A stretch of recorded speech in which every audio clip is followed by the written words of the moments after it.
This broadcast is brought to you by Logitech G, Motorsport Australia, Play Seat, The Gamesman, OG Gear, SimSpeed TV, Speed Cafe, and the Australian Sim Racing Group.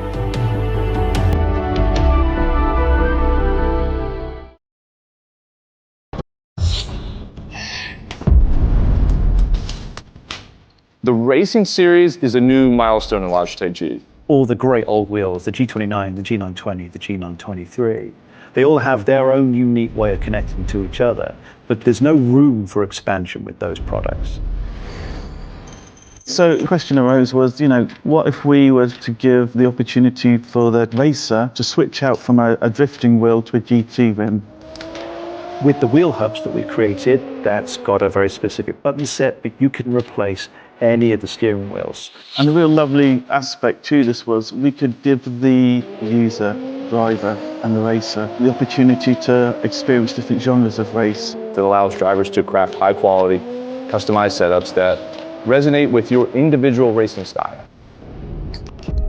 When we start with the design, we always start sketching. But very often, once we've got sketches, we start discussing with engineering.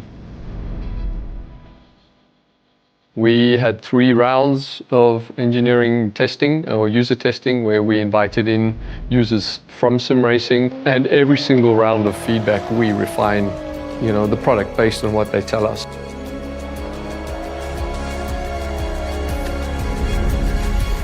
In this sim racing lab, again, we're going to use data to really analyze what a driver needs. We've used everything from eye tracking to the inputs from the pedals, the inputs from the, let's just say, input devices, the wheel and the pedals, the shifter.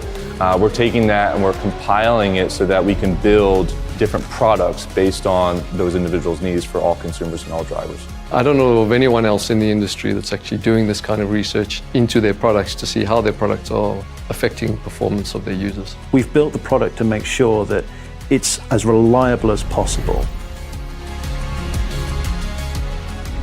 So the innovations in engineering that I'd say we're most proud of is the sequential handbrake and shifter toolless changeover. This is now a patented system, so it's really easy for the user to just switch between modes. If you give people the tools to do what they want, they will. They will just go off and have fun.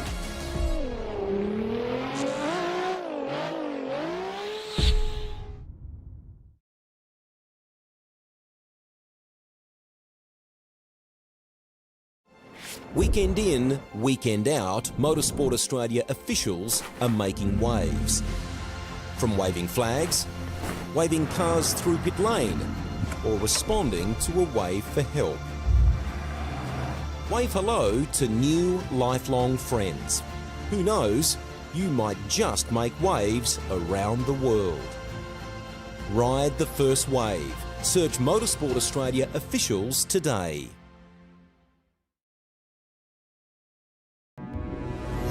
We are gaming fanatics. Our goal has never been to just play games.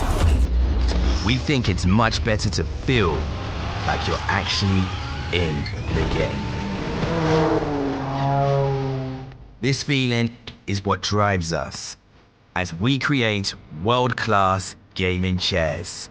Our one aim, give you a brand new gaming experience.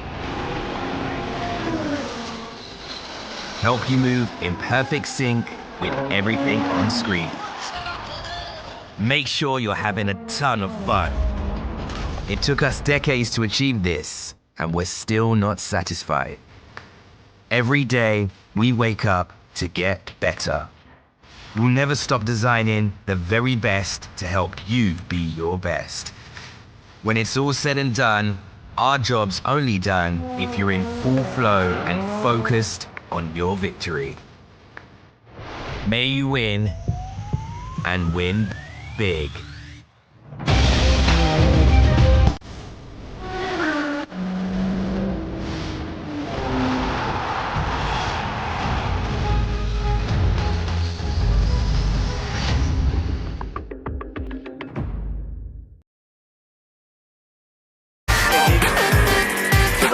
Hi, I'm Brendan Leach, driver of the number 7 Audi R8 or MPC Audi Custom Racing. First impressions of OG gear on the sim, fantastic. It feels really nice in your hands and doesn't gather up under your fingers.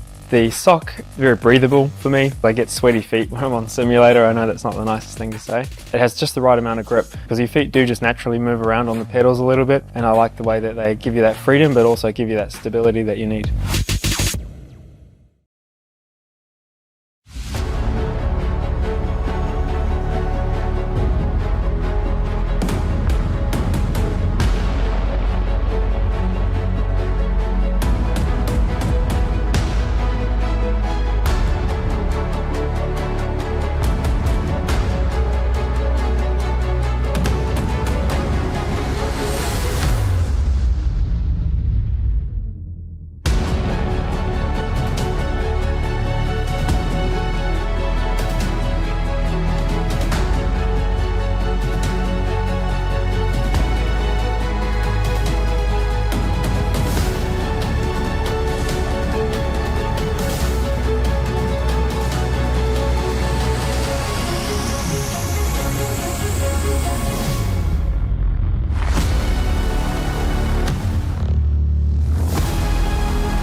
Good evening, ladies and gentlemen. Hello and welcome back. A month ago, we went racing to decide ourselves a 2024 Bathurst 1000 winner. We also decided our first ever True Force Endurance Cup champions, and big congratulations to Richie Senaway and Luke Rosella, who a little bit out of left field, but given they won, that Rosella was the champion of the 2023 Sandown 500, maybe that's the result we should have been expecting a little bit more. Tonight, though, the trials and tribulations will continue. This time, it is a concrete canyon, and to call all the action, I've got Sandman alongside of me, and Sandman, this track is one of a few that's featured on both of the calendars tonight. Oh boy, tonight I think it's going to matter a lot more. Yeah, absolutely. Like you said, it is very much the concrete canyon, isn't it? I guess up until we get the Adelaide street circuit scanned, I guess this is kind of our version of Adelaide, isn't it? You know, there's so many bumps, there's different track surfaces they need to think about, and they've definitely got themselves work cut out for them, because this place, if you don't respect it, it will bite you big time. Yeah, actually, I was talking to a really, really good a Canadian commentating buddy of mine, and he was licking his lips. He was keen for Adelaide. So it's not just the Aussies that get behind it, it's the international drivers as well. Well, this is shots from the circuit. What is it about this place? What is it about the streets of Detroit, Belle? It's bumpy. It's got a staircase section to it. It's got a lot of little 90-degree handles. But the big thing about this place I think is really, really interesting. Have a look at those curbs on the right-hand side of that screen. There's curbing around this track just about everywhere. You got to have a car that sort of rides them okay, averagely, you know, but you've got to be able to manipulate those bumps. You got to have a car that turns, points, and shoots quite well as well. Yeah, it's almost set up for our Aussie tin tops, isn't it, really? You know, we love our cars bouncing up over curbs, and like I said, they've got their work cut out for them, because you can climb up over those curbs. The car can give you a little bit of attitude, and the surface changes between tarmac and concrete as well. Well, where is the circuit located? Of course, Detroit Belle. It is located in Motor City. You come down on here, and we're on an island, actually, in the middle of the river. And that gives us this phenomenal racing track, who has sadly also seen its final days in terms of real-world racing action. It is now reserved to a little bit of racing legacy. And tonight, the Supercars drivers will attempt to tame it in anger. Looking at that start-finish line, up at the top left-hand corner of your screen, down through 1 and 2, flowing 90-degree corners. There's a little bit of a rise as you come over the crest at turn 2. Long straightaway, best braking and overtaking opportunity down at turn 3. Then it's the 90-degree right and left-handers. This section will challenge the drivers. It's narrow, it's tricky. You can go too wide, but it means that both drivers through this section. Down through 6, run onto the back straightaway, have to carry speed. It's not completely straight, down through 7, slowest section of the track, 7, 8, 9, and then the slowest corner at 11. 12 and 13 are just little kinks that, you know, single file groups. There's not really going to be an overtaking opportunity that goes on through here, Sandman, but she's got a... There's a little bit of everything there, really, isn't there, Scott? Because, you know, you look at that track map, and I was trying to think about, you know, where are some of the spots on that racetrack where these drivers need to be careful. Pretty much all of it. You know, you can think about so many different parts, you know, where you come out of for turn number 2 and then you get yourself ready for turn number 3. Those bumps can unsettle the car. And like you said, when you go up through 7, 8, 9, 10, that's bumpy, and that's, you know, there's no room. It's almost single file through there. So if there's a little bit of side-by-side action, that can really mix things up. It certainly can. That's what it looks like on paper. What does it look like when we get out there and get down and amongst it? And what are some of the thoughts that are really going through the drivers' heads at this stage? I know you are loving this little thing that you previewed all the way back at Bathurst, but guess what, ladies and gentlemen? Sandman's G-Hub. It is back, and it's bigger than ever. He's got a lot more analysis. What have you got for us in the G-Hub this time, Sandman? Well, something that the teams are going to be mindful of, and that sort of caught us a little bit by surprise too, is the race distance. Check that out, 73 laps around this joint. So a little bit of different strategies to play out. And of course, this is all, I guess, in a perfect scenario without the underdog of a safety car or something like that. So couple of different ways you want to go about it. Obviously, it's about having something in the end, but 73 laps, these teams and drivers have really got their work cut out for them. You know, we had a look at the track map and we can see just how treacherous some of these corners can be. And it's really going to be interesting to see how, I guess, cautiously aggressive that they're going to have to be. There's some drivers that have obviously got their year played out for them at the moment, and they probably can't do much in the points, but there's still a little bit of a championship battle as we check out the points in our series. Dylan Rudd, obviously our championship leader, he's looking like the odds-on favourite to maybe take out this championship, but it ain't over yet. With 400 points up on offer, realistically, mathematically, I guess the top 5 are looking at that. Those drivers are really the ones that are thinking about, you know, it's still not over yet, even though they've got a little bit of a hill to climb, even though we just did that at the last round. And of course, we saw how heartbreaking that was for the likes of Jared Phil. So it almost looked like that he was going to be championship favourite coming into this. But, you know, he left the mountain with 0 points. And unfortunately, that's really put a stop to his championship campaign. And really, that was going to be, I guess, one of the talking points out of Bathurst, how they were going to go. Unfortunately, it didn't go their way. So the top 5, they're the guys that really are going to be focusing on having a good night and making sure they don't throw away any chances they get and taking on Dylan Rudd. And, of course, the other thing we get to think about, too, is the top 20 cutoff. In our championship for 2025, the top 20 drivers automatically advance. So these guys, regardless of, you know, they're not in it for championship glory, but they need to be above this cutoff line. This is going to revolve so much over the next few next few rounds, including tonight. And thankfully, we're going to have a little bit of a live championship points as far as that goes. So it'll be interesting to see how much this moves around. Like I said, with 400 points on offer, this can change big time, and everyone wants to be above the cutoff line. I think there's a couple of really crucial names that are in and around that cutoff line and on both sides of it as well. The guy that sits on the bubble sits in 20th place, Zach Rattray White. But for me, he's been the big improver this year. He stands piles above the rest in terms of just where he was at the start of the year. There was no pace in that car. There was no pace in and around him. He's lost teammates along the journey. He's gained a few others. There's been so much shuffling in and around that. And he's just got down to business. He's driven exceptionally cleanly, exceptionally well. He's feeling quite good. Beau Albert sits inside the 20 and 32 above him. Realistically for me, Beau Albert says, hey, I'm not feeling comfortable. That's what I reckon. Beau Albert's actually the marker that the guys behind him have really got to target and go chasing.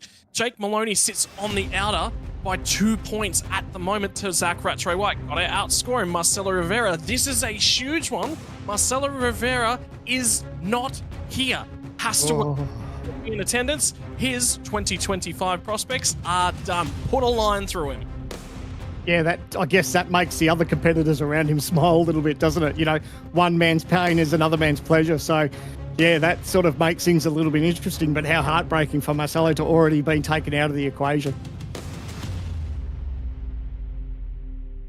Yep, so in terms of the strategy here tonight, what are we looking at? We've already seen Sandman with the graphs, 3 litres a lap. 3.1 litres a lap in terms of the fuel burn. If you're getting a little bit aggressive, 20 seconds on the pit lane transit time. number to get home, Sam, and this is the critical one that we'll be talking about all night long. Lap 36, you get a safety car on lap 35. Coming down, you're going to make it home. That's right. And I guess that's going to be the biggest curveball for tonight, isn't it? You know, we talk about how tricky that this racetrack can be, the curbs, the bumps, and the way the nature of this racetrack is. You'd almost say there's a 100% chance of a safety car, but I guess you don't want to bet on it, do you? You want to have your pit strategy right as far as not having to risk that gamble on a safety car. But if the cards fall your way, there's no doubt that every team in this pit lane will take it. It's just it. Who gets the cards that fall their way? Who is going to have the cards scrambled, scattered, and cast amongst the field? And the big targets is Dylan Rudd. Must finish. As soon as he finishes, he eliminates 3 drivers automatically. It becomes a heads-up fight between himself and teammate Andrew Gilliam when we go to Spa. If he finishes inside the top 10, that is it. Championship won. That is his only target for tonight. On the other side of the coin, though, have a look at this driver. Sits on the outer. When was the last time he sat down, looked at Sean McNamara and went, yeah, he's not an automatic qualification for next season. And for Sean, he's slowly starting to slip away. He's put a lot of time and effort into a lot of different projects this year. It's taken time out of the sim, but there's a lot of drivers. This is the weirdest results. The order has been so shaken up this year, Sandman. It's the weirdest year on record. Yeah, absolutely. And none of these drivers want to be in this position at all. Everyone obviously wants to be battling it out for that number 1 championship position. But, you know, obviously the years never always go perfect for you, regardless of who the driver is or who the team is. But you're exactly right. You think about any of those names, you know, outside the top 15 to top 25, and there's any of those drivers, they're worthy of, you know, better results. But, you know, unfortunately, this is the way the year's played out. So what they've got to do is knuckle down and make the most of these next 2 rounds and avoid that cut line. Yeah, and Sean, whilst he's on the back foot, is mathematically still in contention, mathematically can still make it. How about this guy? Dylan O'Shea, over the last couple of seasons, with the exception of Rick Kuznetsov, has been the standout from 9.5 Sim Sports. Young kid, pushing his way through, a little bit on the aggressive side, and I think that's been him this year. He will have to come through the qualifying series next year. Mathematically, there is 0 chances left for him. His season is done. This is all about personal knowledge at the end of the year. I guess it's got one of those traits, isn't it, with a driver? If you've got a driver with a little bit of talent, the last thing you want to do is try and speed them up. It's easier to slow a driver down if they're a little bit fast, a little bit, you know, I guess sometimes if you think about some drivers out there can be a little bit reckless, that's probably what you want a bit in a driver, because you can tame that a little bit. If a driver hasn't got that fire in the belly, that's hard to bring it out of them. So you'd rather have a driver that's a little bit fast, a little bit aggressive, and maybe makes mistakes every now and then, because you can tame that back. It's a very, very good example of how to do that correctly. And look at the results that come this way this year as a result. Well, for qualifications, we are splitting them up into 2 different sessions here tonight. Group number 1 is the back half of the field. Everyone, I believe from 23rd through to 45th or so in the championship, everyone that's has not had the best run in terms of settings thus far. Group number 2 is going to be the front half of the field in terms of championship standings. It's got nothing to do with practice times, nothing to do with pre-qualification. No, it's just where they stand in the championship. I think I've noticed too with this rate, as we see Dylan doing his lap at the moment, there's already that little bit of build-up around the outside off the racing line too. So that's something that these teams need to be aware of, because that's something that can catch these guys out. So, and while we're going around, we will touch in on the different surface changes, where it's got concrete, where it's got tarmac, and you can see the attitude in the cars up on the bumps that we spoke about too. And those onboard camera shots that we were taking, you can just see how bumpy this racetrack is. It's actually brilliant. It brings a little bit of character. Jacob O'Reilly has gone to the top end of town. Oh, Job Stewart's going to jump out there and take the top time thus far. And for the Super 2 driver, I mean, he's got a boatload of talent, doesn't he, Job Stewart? Well, guess what? He's with a new team here tonight. He did a round earlier on in the season. Watkins Glen, if you remember, he line back, finished on the podium there, celebrated that one, hands together, really, really enjoyed his night. Well, he switched teams again. He's sort of floated around as Job. He's not really mega attached to anyone, but he is now in those blue and black Logitech colours. Yeah, handy little steerer, isn't he, Job? So these drivers and teams will absolutely, you know, they'll learn something from him as much as that he will from them. So we touched on that, throughout our Bathurst broadcast about how many real-world drivers we've got in our series, and that's a testament to the Logitech Dream Supercars Pro Invitational, is that the array of talent that we've got, and it really steps things up a notch. When you've got the likes of these drivers that are on track, and when you see what Job's doing on track in real life, and then you get to race him on the sim as well. That's pretty special. I just think it's really, really cool that we've had an opportunity. There's a lot that's gone on this year. I sit back and memories sound when you cast back. It's really, really cool. It's just, at the end of the day, we have a really, really cool job. Most importantly, because we don't have to have talent like race car win. Yeah, there's plenty of that lack of talent coming from me, I tell you. Yeah, I think we do need to do. Well, we should do a celebrity race one day just to have a bit of a giggle. How about that? How many arguments do you want you and I to end up with race control? That'll be the big. I use the word celebrity very lightly too. I should be very careful with that. But I think that might be a bit of fun. Should it just be the loudest mouth race then? Because we've got a few of those guys. But I'll tell you what, I did actually get behind the wheel of a supercar last night, Sam. Man, I don't do that very, very often. Well, I'll put it this way, I didn't have to go to the gym today. There you go. And which track? Did you tell me it was Belle? Mugello. It's Mugello. I actually really like that car around Mugello. It's actually got a lot of fun. Well, it's I'm very jealous of these guys. As much as I love my racing, I'd love to have that little bit more talent. But every time we grid up for a race, I get extremely jealous that these guys are in the hot seat and have as much fun as they are. But I'll tell you what, that's going to step up a notch when we say goodbye to these cars and say hello to Gen 3. That's only around the corner, and that will certainly spice things up for these drivers to basically get their heads around what will be a brand new car for both manufacturers. Well, I'll put it this way. I think one of the most interesting prospects is that when you have a look at the drivers that have qualified themselves back in through into this series for 2025, lurking in the back of my mind is not only do they have to qualify, put yourself in let's just grab a handful of those. Brenton Hobson is another one of those drivers that mathematically cannot make his way back in, has to come through the qualification series. That comes with risks, and quite a lot of times one bad race in that series, you're done, you're not getting back in, but you got to do it on a new car. Gen 3's around the corner. Do we get it for the qualification? Do you want to just add all of those little things together? I think we get a really mixed up field next year. Makes it tricky enough to do exactly what you said. It's tough enough to make the series as it is, but then to be in the grips of possibly a brand new car for 2025, that's certainly going to shake things up a bit. So it makes me glad that I don't have the talent and I can just sit here and watch everyone else with the talent. And the other side, the other note that goes along with that one is that Hobbo's been a pleasure to have along inside the commentary box in most of the qualifying series. Well, he's not going to be able to do that. He'll be behind the wheel. Yeah, I think as much as he likes, he probably thinks we're okay blokes, but I think he'd much rather do that. He thoroughly enjoyed that the co-driving clash. Yeah, he did. He loved that, so we'll have to get him back behind. If he retires, he could just retire and hang up the gloves.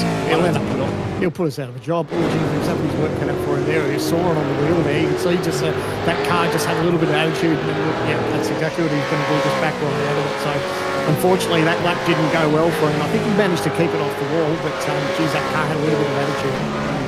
Yeah, I think if Hobbo gets allowed back in the commentary box, it's going to turn into variety hour. I think we might be in trouble. Might be out of a job. The first of the OG Gear replays of the night, and I get the feeling this is going to be having a look at Hobbo down at turn 5, and that would be why he stepped wide, because he aborted the lap with the contact as well. So we were on board when that happened, and looked like he just did kiss the contact. So he'll fly back to pit lane, put on another set of Dunlops, and he'll go again. And I want to say a big shout out as well to OG Gear. We've got in contact and supported us a little bit. New pair of OG Gear gaming gloves. They were in attendance last night for me having a crack at the steering wheel. Been enjoying the product. So a big shout out to all on the team. Have you had a crack with them on yet? Not yet, no, not yet, but it won't be too far away, I tell you. And how good was it to chat with him at Bathurst too, just to get a little bit of an insight about their product and how they're going about supporting sim racing. And we're lucky to have them on board, had to have OGD as a sponsor in our series. And it sounds like that partnership will continue into 2025, which is really exciting. In the meantime, Thomas Freeman is continuing to move around at the moment. Back to pit lane for him. Wayne Burke is currently attempting to put a lap together. I believe this will probably be an in-lap actually for Wayne Burke. Just looking at things, 29.183 is the case for his current lap time. Between Joe Stewart and Sean Macklin. That's insane. I can tell you. So interesting to note as well that the race format here over the last couple of years has seen and soared just a little bit. We get a little bit of a look in at what it looks like over the shoulder of Brenton Hobson. And, well, that explains why people can get a lot better access to their keyboard mid-race. I tell you, I always wonder to see messages typed out by drivers when starting to or something like that. I think it says, but it's certainly not. Over the last couple of years, race format last year was the Super Sprint format, which meant we had 28 lap races, 105 kilometres each. Pole position was Brady Myers last year, 129.292. Already quicker than that, although I get the feeling the track is significantly cooler. In 2022, it was a 60-lap affair with 225 kilometres. We're adding an extra 50 on top of that this year. Jared Filsell took pole position, 127.524. So we are about 9/10 of a second away from that lap time. That'll give you a bit of a marker. I get the feeling probably a touch warmer than that section. That would be the starting section. It's almost like a mini enduro, isn't it? 73 laps around here. These drivers will be feeling it when they get out of the cockpit. I'm feeling it just watching them drive after. But yeah, interesting to note. I think you were pointing and touching on it a little bit earlier on, but 275 kilometres, 280 kilometres in that range is the longest race we have had here. And it's going to be one that tests the drivers. So qualifying is one, but I nearly want to say to you, Sam, I'd actually prefer to be part of qualifying one. Even though that puts me in the back half of the grid in terms of point standings, it also means I've got a little bit more time away, a little bit of prep time. I can sit back, relax, and breathe up by the race. Yeah, and look, at the end of the day, if your car is working right, you've done your setup, obviously, you obviously want to be, I guess, qualifying sometimes with the faster guys, but regardless of what, everyone's got that opportunity. So, yeah, I guess it comes down to the mental game a little bit too, doesn't it? Because, we've seen, regardless of where you are in qualifying, whether it's split one, split two, everyone's still got that chance. And as long as you don't get those mind games playing and not messing with that, I think anyone can come from wherever they are, regardless of position. Joe Stewart trying to put together another lap at the moment into the final sector. Final couple of corners went purple in sector one. What's it going to be? He stands on the power. And it's time to deliver for the driver of the 35. 128.408 and moves it up to a 3.25. So improves it by 3/4 of a tenth of a second. We are down in amongst the final 2.5 minutes of qualifying number one as well. Brenton Hobson needs to find some improvement. He will start a new lap. Andre Youssef is about to come across the line and start a new lap. For these drivers, this will be their final opportunity. There will be no more opportunity. Sean McNamara always quotes himself as being better on the bumpier circuits, and tonight he's got an opportunity for that. And I tell you what, Synergy Sim Racing, they say the same thing about themselves as well. They think they've got a car that applies itself to the bumps exceptionally well. And well, at the moment, we're sitting in the midfield, so we've got some work to do. Yeah, look at when we were riding on board with him, you saw how easy it was just for these cars to step out. And just as you say that, it's like Hobbo's just popped in a purple first sector. So you might have sparked him up a little bit as we ride on board with him and see how he taxes. He's one of those drivers that he doesn't get flustered, he doesn't get fiery very, very often, but I want to see some fire from behind the wheel of the 88. He needs it, but not firing up the rear tyres like that. Into the middle sector of the lap now. The slower sectors, keep the car stable. Flick it to the left. Fling it in as hard as you possibly can. Pull it up at 11. But you've got to make sure you get some drive out. It is a reasonable straight out here. Nearly found the tyre barrier. Time is running out. These drivers have got just over a minute left on the board to get their laps started. And for Hobbo, he carried speed all the way to the exit curbs. Is there any room left on this one? Is there a wing mirror flying off of that car? He is flying on the run to the finish line, that is for sure. What's the lap time going to be for Hobo? 1:28.723. Finds himself 0.4 of a second. That is going to be all he's capable of, but it does move him a long way further up that leaderboard, and he will be much more happy with that one. The 88 car in 8th spot. Yep, he'll take that. That was good that he attacked that last bit and managed to jump up a couple of positions. P8, exactly like you said. Yeah, and how cool was it to have his onboard camera? A big shout out to these drivers and teams that allow us that vision. Makes this broadcast just that little bit more special when we can see the drivers that are attacking their wheels. And huge shout out to Brenton and everyone involved who's given us that vision tonight. Yeah, and it was interesting to keep an eye on Brady Baldwin. I can tell you he is planning to go down to Adelaide at the moment for the 500 week, and it's not to be a part of anything supercars or 500 related. He's down over there because they've got to be down there for sprint car racing. He is a crew chief and engineer on a sprint car. So, you know, walks away from the sim. As used to have a very, very promising career behind the wheel of a sprint car, and unfortunately for him, tragedy struck and he was robbed of those opportunities, but that doesn't stop him from getting out there and getting on the tools. Absolutely, and those sprint car boys, they have got big cojones, haven't they? Like, you see the way that they attack those racetracks and the speed that they carry. That's some pretty awesome racing. Yeah, not unable to do that. No, there is just you couldn't. Oh, McNamara pushing and really trying hard to improve. Matty Bowler out there and in a new paint here tonight as well. I believe he's on a flying lap as it currently stands, and that is going to be it from a few drivers down towards the back. That was Yusuf. And retro liveries, I believe this is just a hangover from the Bathurst 1000 liveries, but I like the alternative colour schemes in paints, and this just takes it in a different direction, and I don't hate it for Matty Bowler. No, I love it. There's a number of cars out there that had terrific paint schemes, especially over that Bathurst weekend. And yeah, it's nice to mix things up a little bit and takes us down memory lane sometimes too, doesn't it? That's brilliant. Not able to improve, unfortunately, for Bowler on his final lap. Kurt Stenberg. And again, another alternative paint colour livery in the blue and black. The TCR. And I think that is going to be it, because I'm pretty sure everyone that's on a lap has now completed that lap. And as we stand at the halfway mark of qualifying and visiting the historic statue in the middle of Detroit Belle Isle, Job Stewart takes the fastest from the first 15-20 drivers out here tonight. 1:28.325. Don't think it's going to be good enough for pole, but I have a sneaking suspicion it might be inside the 10. Sean McNamara is going to be sitting in here as well. Jacob O'Reilly, Scott Gamble, Richard Hamstead up to 5th out of that first group, 0.2 off the pace. So look at the difference between himself and Scott Gamble, though, 13 thousandths of a second.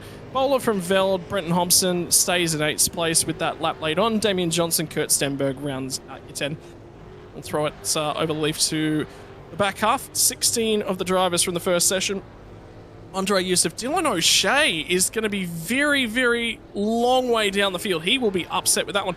Only just ahead of Brady Baldwin, Wayne Burke, Tyson Broad a long way down, and Thomas Freeman as well. Ladies and gentlemen, we're going to step away for a few moments, catch our breath, because we're going to need it when qualifying returns. It is going to be the top 22 drivers in the championship right on the other side of this.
back live from the streets of Detroit, Belle Isle. We have had 16 Logitech Pro Invitational drivers take to the track in anger.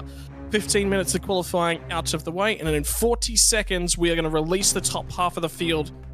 And this is where it starts to build, Sandman. And I think we're going to get that first taste from Dylan Rudd of if he's going to show up or if he's going to crack under the pressure. He has never been in a situation like this before, and you really get an opportunity to test the mettle of a driver. And the biggest benefit for him, well, he's got a points buffer. He has got a lot of margin, so he's got room for a little bit of error.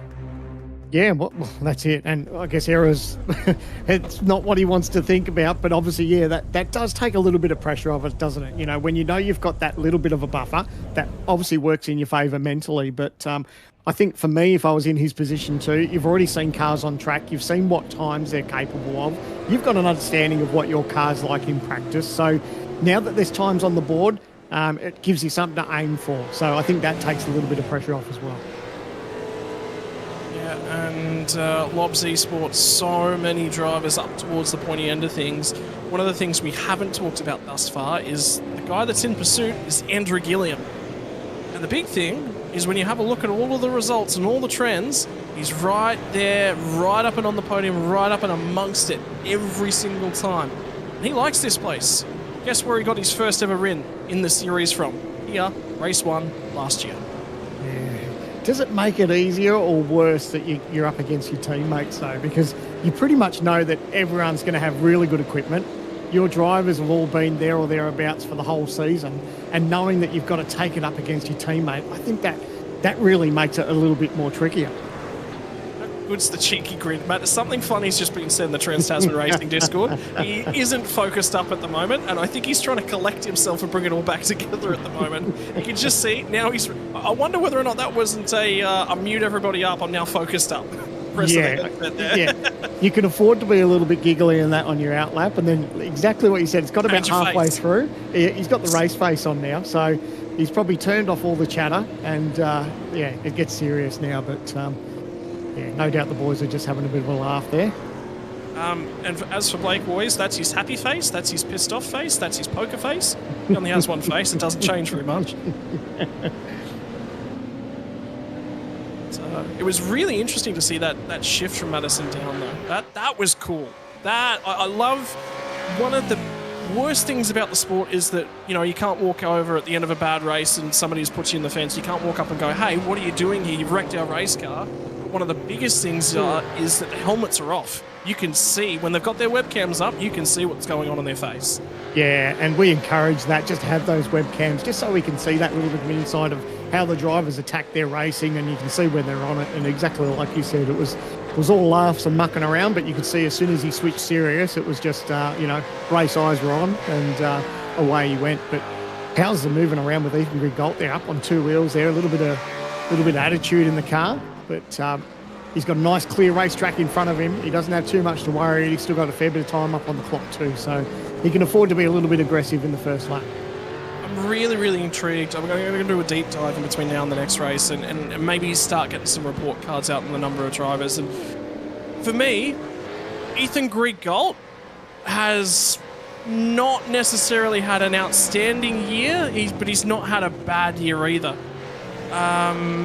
One of the big things I think for me is that he's just sort of been there and he hasn't been a big show. About the only result he's got to quote is Road America. He blew an engine at Phillip Island early on, and he's tagged the wall late on at Watkins Glen.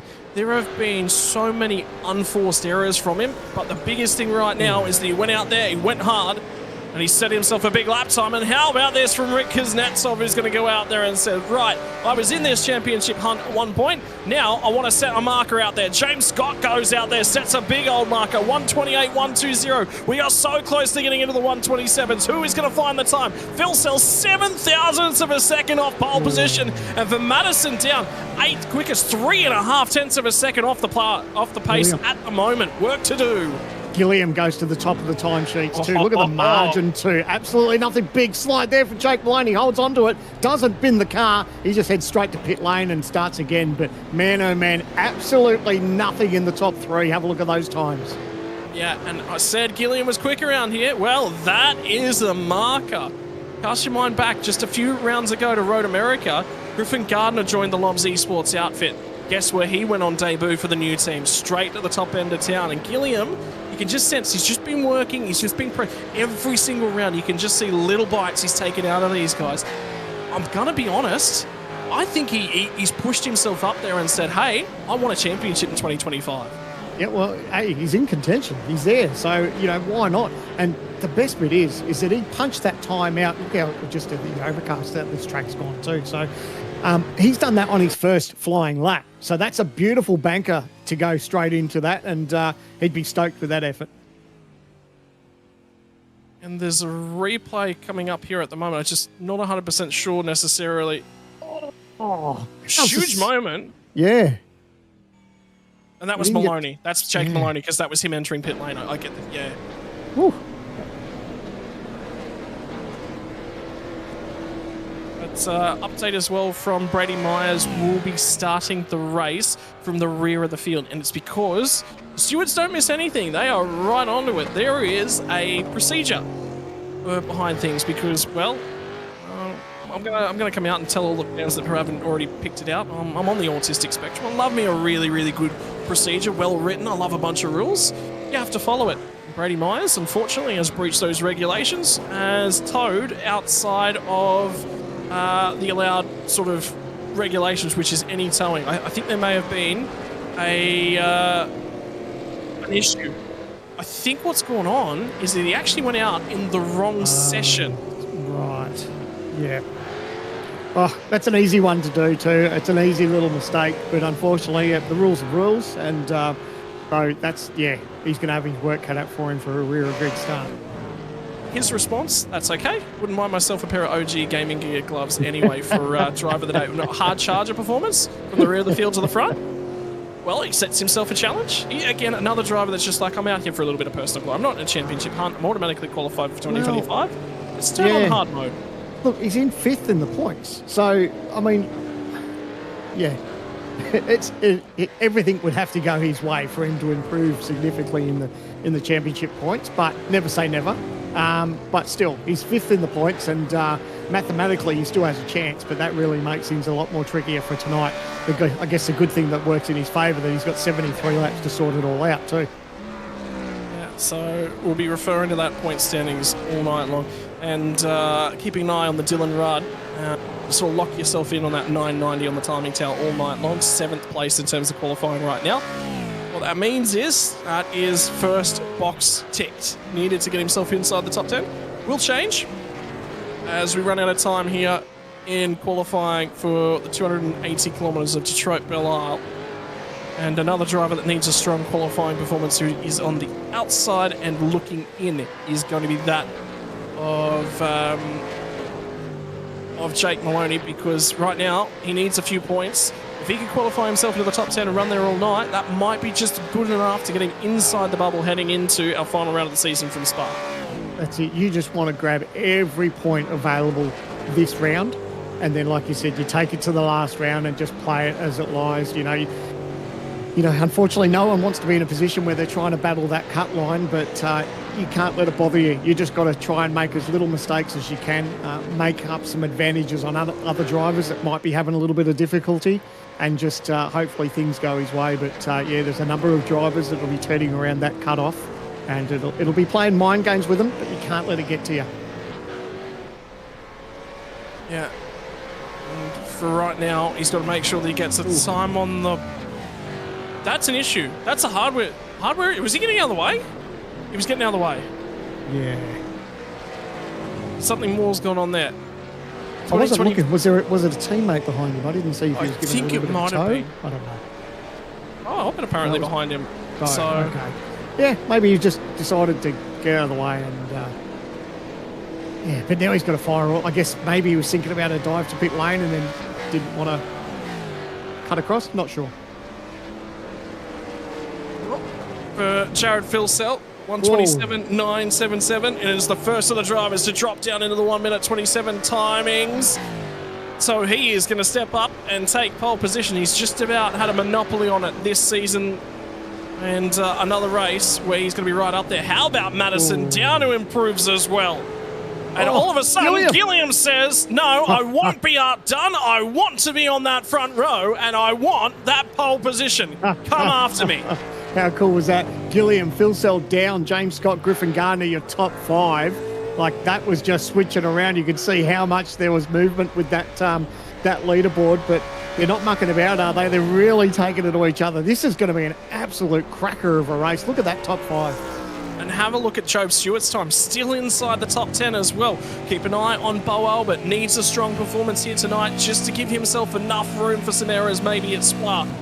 At this point in time, Josh Anderson on a flying lap as he is going to run down and into turn number 3. That's what it looks like from on-board a driver. A lot of curb, but you've got to attack the curbs in this car. They do like a little bit of a raised inside tyre like that. That was brushable also. The scary bit is when you're up on 2 wheels, where that part of the racetrack that he just went through, right on the left there is grass. So, you know, a little touch of the grass and that ruins his lap, but he's still on it. But man, oh man, he was having a red hot go. And speaking of red hot goes, I mean, look at that paint scheme, the old HRT. I just love that livery. So cool to see him rocking that still for this round. And, mate, he's not mucking around, is he? Have a look at him go. Come out. I think what's happened is it come out for the retro rounds all the way back at Sandown. They both went, we like it. Yeah, I don't think we're going to swap back. I think we're just sticking with this to the end of the year. They both love it. Both him and Brady Myers just love this paint scheme. He hasn't got time on the board yet, has he? So he's leaving it late. Right up against the concrete. Was that a tap of the concrete? I feel like it might have been his using all the limits. Well, he's not coming to the pit lane, so that says this one might be valid.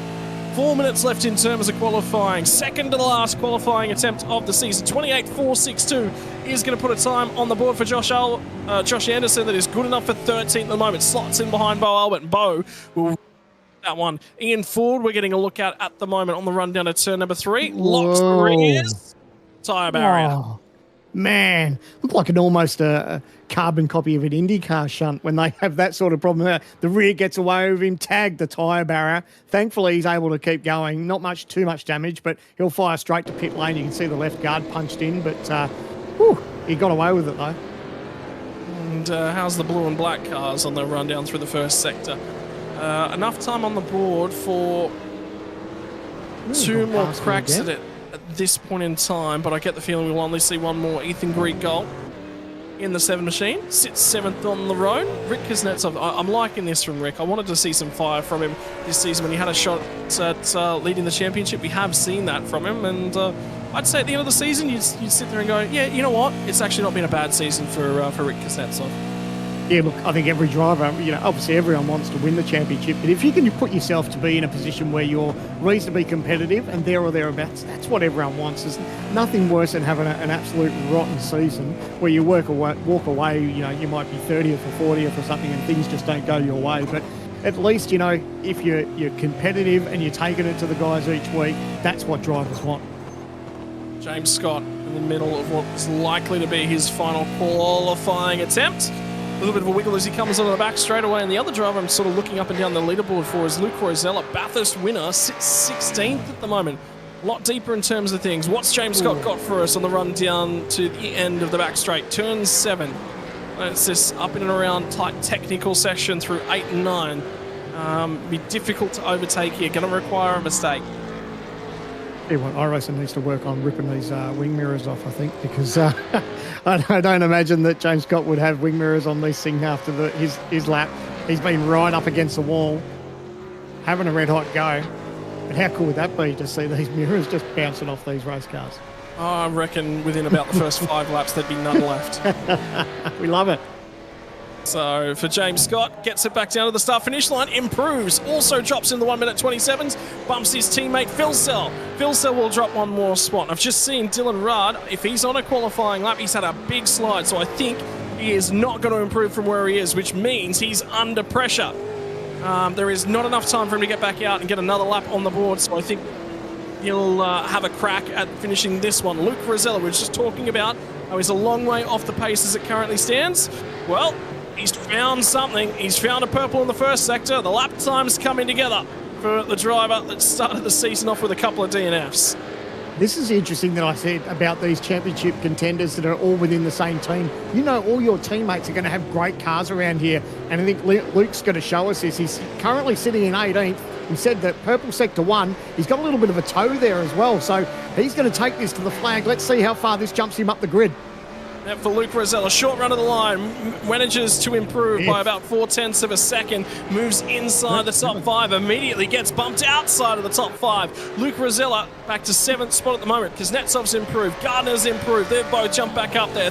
30 seconds left in terms of qualifying. Anderson on the run of the line. He's looking to try and improve. Jordan Ross is going to have a crack at this one as well. Looks to be the best of the Synergy Sim Racing drivers so far tonight. How about Blake Warboy snuck under the radar, sits in 9th spot on the track as well. It's an absolute cracker of the top 10 so far. What's Jordan got as he runs to the line? Sitting in P16, crosses the start-finish line. Can he improve on it? Doesn't quite do it. And now Robbie Gibbs, remember this guy? Led the championship all the way back at the conclusion of round number 1. But Jared Filsell, checkered flag is in the air, is on his final lap of the session. Can he steal the pole position on it at the second last time of asking from Jared Filsell? Final lap qualifying, checkered flag in the air. What's he got for us? He is having a red hot go from the driver of the 94 machine. Championship picture is gone to the lane. It is going to be done. And ladies and gentlemen, I'm going to say it, Andrew Gilliam sticks it all together and has taken pole position away from his teammates by 8, count them, 8 thousandths of a second. Wow. Doesn't get much closer than that. That's very impressive. And wow, to take it over his teammate Jared Filsell, impressive times there. Josh Anderson really trying hard, but he nailed that wall, so his lap is over. But what a qualifying session. And Lobs Esports showing that their pace is definitely real today, as it has been all year. Yeah, I reckon we are just about done in terms of qualification at the moment. I don't see anyone out there on a lap as it stands. So Andrew Gilliam is not only going to celebrate with a very, very strong run late on in the championship, but pole position from a track where it probably matters the most. Yeah. And that is confirmation. Andrew Gilliam in the 201 entry moved teams 3 times in the last 12 months.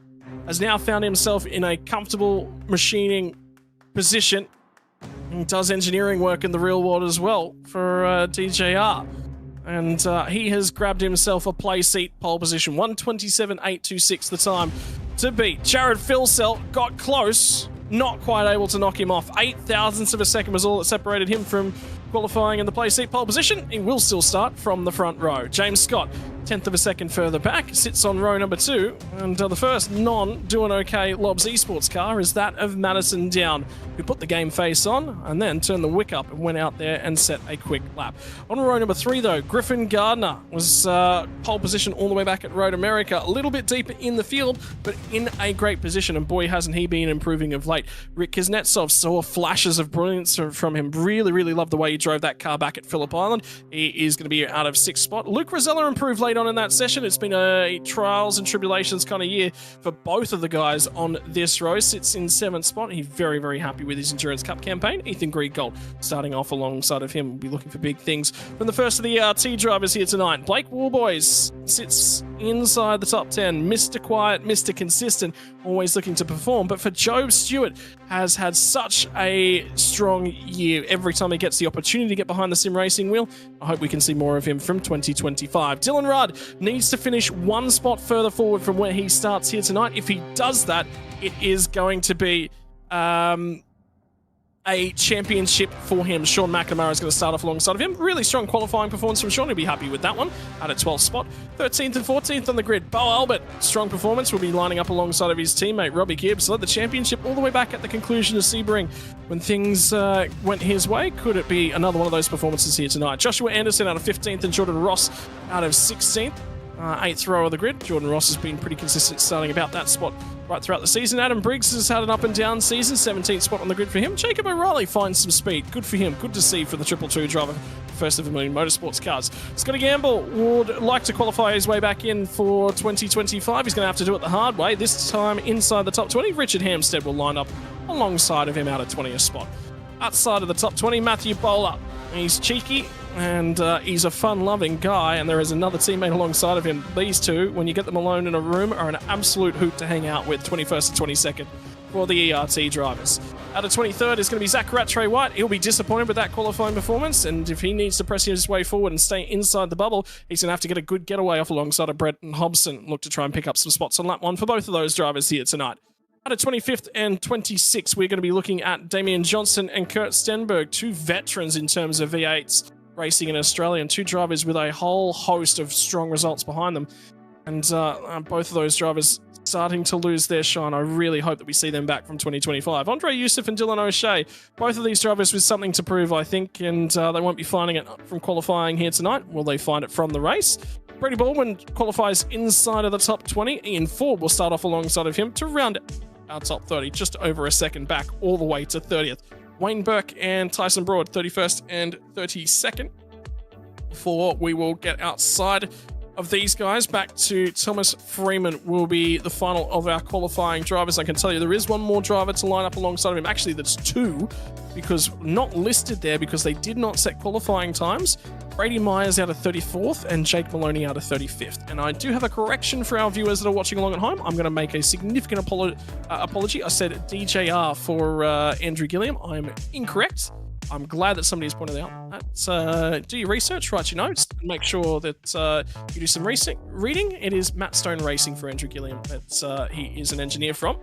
And it's time for the Gamesman Grid Walk. We're going to be chatting to the driver who has just walked away with pole position. We're chatting for a driver a little bit deeper in terms of the field. The driver that sits first in terms of the championship, Dylan Rudd, outside of the top 10 from qualifying. Probably a little bit left on the table there, mate. Some more to find, you feel? Nah, the pace is there, just didn't put the lap together, so it wasn't an ideal qualifying session, but you get that sometimes, just makes it a little bit harder in the race, so see how we go. No matter which way you cut it around Detroit Belle Isle, it's a tough first lap, and you were just ahead of the kink back here. A little bit of a straight run. Sitting there looking down at the Corvette Bridge, mate, what's the thoughts on, is it survival lap 1? Is it give yourself an opportunity to cut your way through in the race? Survive lap 1, and if any opportunities arise, and we'll take them, but just survive lap 1 would probably be the most important thing. Talk to me about your mentality heading into tonight. You know you only need 10th to walk home with a championship. Is that the mark, or it's just, hey, I'm just going to drive the exact same as I've done all season long? I think just drive the same as I've done all season. I think start doing something different now, something will probably go wrong, so just keep doing the same stuff I've done all year. Righto, mate. We'll get the head down. Best of luck. And when we're talking to you in 73 laps time, here's fingers crossed that it's with 2024 champion alongside of your name, mate. Good luck. Yeah, cheers. Thank you. Sandman, though, you've walked back down the field to a driver that has been on the improve and has driven some phenomenal races this season, but qualifying not going the way of Zach Rattray White tonight. Absolutely. Down here with Zach Rattray White from Vermilion Motorsports, mate. P23. I guess it's not too bad. It could be a lot worse. Obviously, qualifying didn't go to plan. How's the car feeling? Mate, I've had an absolute howler. It felt good in practice, but it's not feeling the wave at the moment, is it? It's a bit slow. How are the nerves, mate? You're gridding up for the start of this race. I guess the thing that's playing in the back of your mind is that T20, that cut-off line. Is that sort of weighing on your mind for the moment, or you're not letting that get to you at this stage? Well, wherever we finish, I guess. I mean, around here, you probably just want to finish. That's probably the main goal. So, whatever happens, I guess. And I reckon that's the best way to go about it too. If you stress too much about it, you're probably going to send yourself into a silly mistake. So, preparation for this week, has it been good? Have you been looking forward to this round? Preparation has been pretty much nil. Am I looking forward to it? Not really. The concrete walls are calling by name. I can feel it. Well, maybe just give them a little kiss. Don't make out with them too much, mate, just so you can make the race. 73 laps around here. You're going to have your work cut out for you. So keep the car clean, and hopefully we're talking to you a little bit later on the end of the night. That's it, mate. Fire up.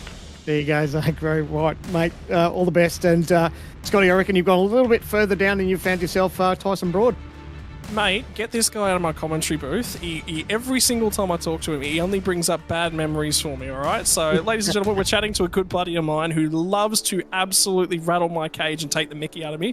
Tyson Broad, you're in the field yet again. This is a tough old track to get around. You've got to navigate one corner before you even start the first lap, mate. But there's a few cars in the rearview mirror. Hey, anything can happen when you come to the streets of Detroit, Belle. I don't think they're going to be in my rearview mirror for long. Yeah, I guess the main thing is tonight just to try and survive. Obviously, with the walls a lot closer, there is a more chance of safety cars here than probably most other tracks. So, yeah, just got to try and keep it out of the walls and try and keep it out of the others. Mate, as usual, I enjoy looking at your paints. The delivery always flares really, really nicely when you get some of that sunlight on it. Have you got a target in mind for tonight, or just keep banking experience, keep knocking away at it, and keep targeting 2025? Yeah, mainly the ladder, and I guess one goal tonight is to try not to get lapped. It's always the goal heading into these events, just try and, get as close to the pack as I can. I know I'm not the quickest driver in these cars, but then again, I'm 4 years behind on knowledge compared to everyone else in the field. So, yeah, it's a try and see what happens. All right, mate. Well, best of luck here tonight. We'll let you settle on and get the race face on and head down. Good luck. Go get them. Thank you. Ladies and gentlemen, that concludes our Gamesman Grid Walk, and I tell you what, I'm sitting here fuming. Every single time I get fed a little bit of information by somebody, it's wrong. Our producer has given me 3 big stats this year and 3 big pieces of information. Every single one of them he's fed to us. He's fed me bad info. So, Jay... He's keeping you on your toes, that's what it is. Jay says they were right at the time of publication, and he's incorrect yet again. We do love Detroit. We do love the streets of Detroit. We don't love our producer at this point in time, so I'm bickering on. I might have to have a punch on with him the next time I see him. We'll see. Punch on or a beer, one of the two. Yeah, let's go to the beer. That's right. Is there anyone with a minute left before we go green flag racing here tonight that you're sitting there and going, I think he's really out of sequence? Obviously, we just spoke to Zach Rattray White. We think he's out of sequence. Dylan says he's out of sequence. Is there anyone you really got your eye on? No, there's probably a number of people there that are just saying that they didn't quite hit it for this race. And, everyone will have a sob story, but at the end of the day, the results don't lie. Everyone's been able to do the best foot they can and, in the time they've got. So, no, there's no standouts, but I reckon it's anyone's race. Well, I'm going to have to keep an eye on Brady Myers as he progresses through the night. That's given us a really, really interesting story to watch. So, righto, ladies and gents, it is about time to go racing. I want to hear from every single one of our fans that are out there. I want to hear who's your pick for a wild result. Who is going to survive the chaos and carnage from the streets of Detroit by Isle? Who is going to stand atop the mountain when we get to the tail end of things? Could tonight be the night that we crown our 2024 champion, or does it move on to Spa-Francorchamps? That is a moment in history for this series as well that caused a bunch of little arguments and bickering to start in the 2023 season. Could it change things for 2024? The streets of Detroit Belle Isle, they come alive with V8 supercars. The run down to turn number 1. Gilliam gets a good launch. Is he looking to try and cover it? Where does everyone go in the background? Looks like Madison Down got a great launch. He fires it down to the inside of James Scott. Little bit of space. He'll try and find it on the outside of turn number 2, though. It's going to be a big old tough ask. And first box ticked. Andrew Gilliam is the guy that's in a shot to try and win this one for 2024. He's got to take points back off of Dylan Rudd, and he's ticked that first box, leads them as they get down to turn number 3. Where do they all fire in? 3 wide, I thought, for Alpha Mode in the middle of the pack, and it is chaos. It is peak hour. It is a parking lot at turn 3. Well, I don't know if they managed to get through there or not, but man, everyone was having a red hot go, going 3 and 4 wide in some parts of the racetrack. Early touches with the wall for a couple of our competitors, but I think everyone managed to get away with it. There was a lot of smoke. I thought there was going to be a car around the wrong way. Well, I thought there was going to be one there as well. Back through the rear of the field. Was that, I believe that was Ian Ford who might have been a little bit out of position. Indeed, he has tumbled a couple of spots. So whether or not that's just the pack as they bank up. Are they 3 wide yet again? My word, they are getting insane. And have a look at Brady Myers already looking to snag as many spots as he can. He started 34th on the grid. He's 27th. He's gained 7 on lap 1. You've got to be aggressive. He might not be done. Have a look at Dylan O'Shea and Brady Baldwin are going at it just in front of him. Oh, it's going to be not 275 kilometers. And there's Myers to the inside. Does he pick off another one? Well, he's going to get the drive. He's got the inside when they get down here to turn number 12. He makes it 8 on lap 1. Oh, that's insane. How did we not remember about Myers starting from last? Obviously, he's the one that's out of position, and he is just making an absolute charge. So to make those positions up in the opening lap, credit to him. He's done a brilliant job. Well, he's certainly out there. He's certainly having a crack. And the best part is he's still got all 4 doors on the thing as well. I thought for sure there'd be a couple of scratches. I reckon we might have to get in contact with our social media team and see if we can't get a ride on board with Brady Myers for lap 1. He got a ride on board when he took pole position all the way back at Bathurst, remember? Yeah, that's it. But geez, he put that to some good use too. So really diced his way through those positions. He's got a tiny bit of space now, but how's this battle up front? Jared Filsell really putting the pressure on his teammate in Andrew Gilliam. And O'Reilly was the car that got into a whole bunch of chaos all the way back at that start.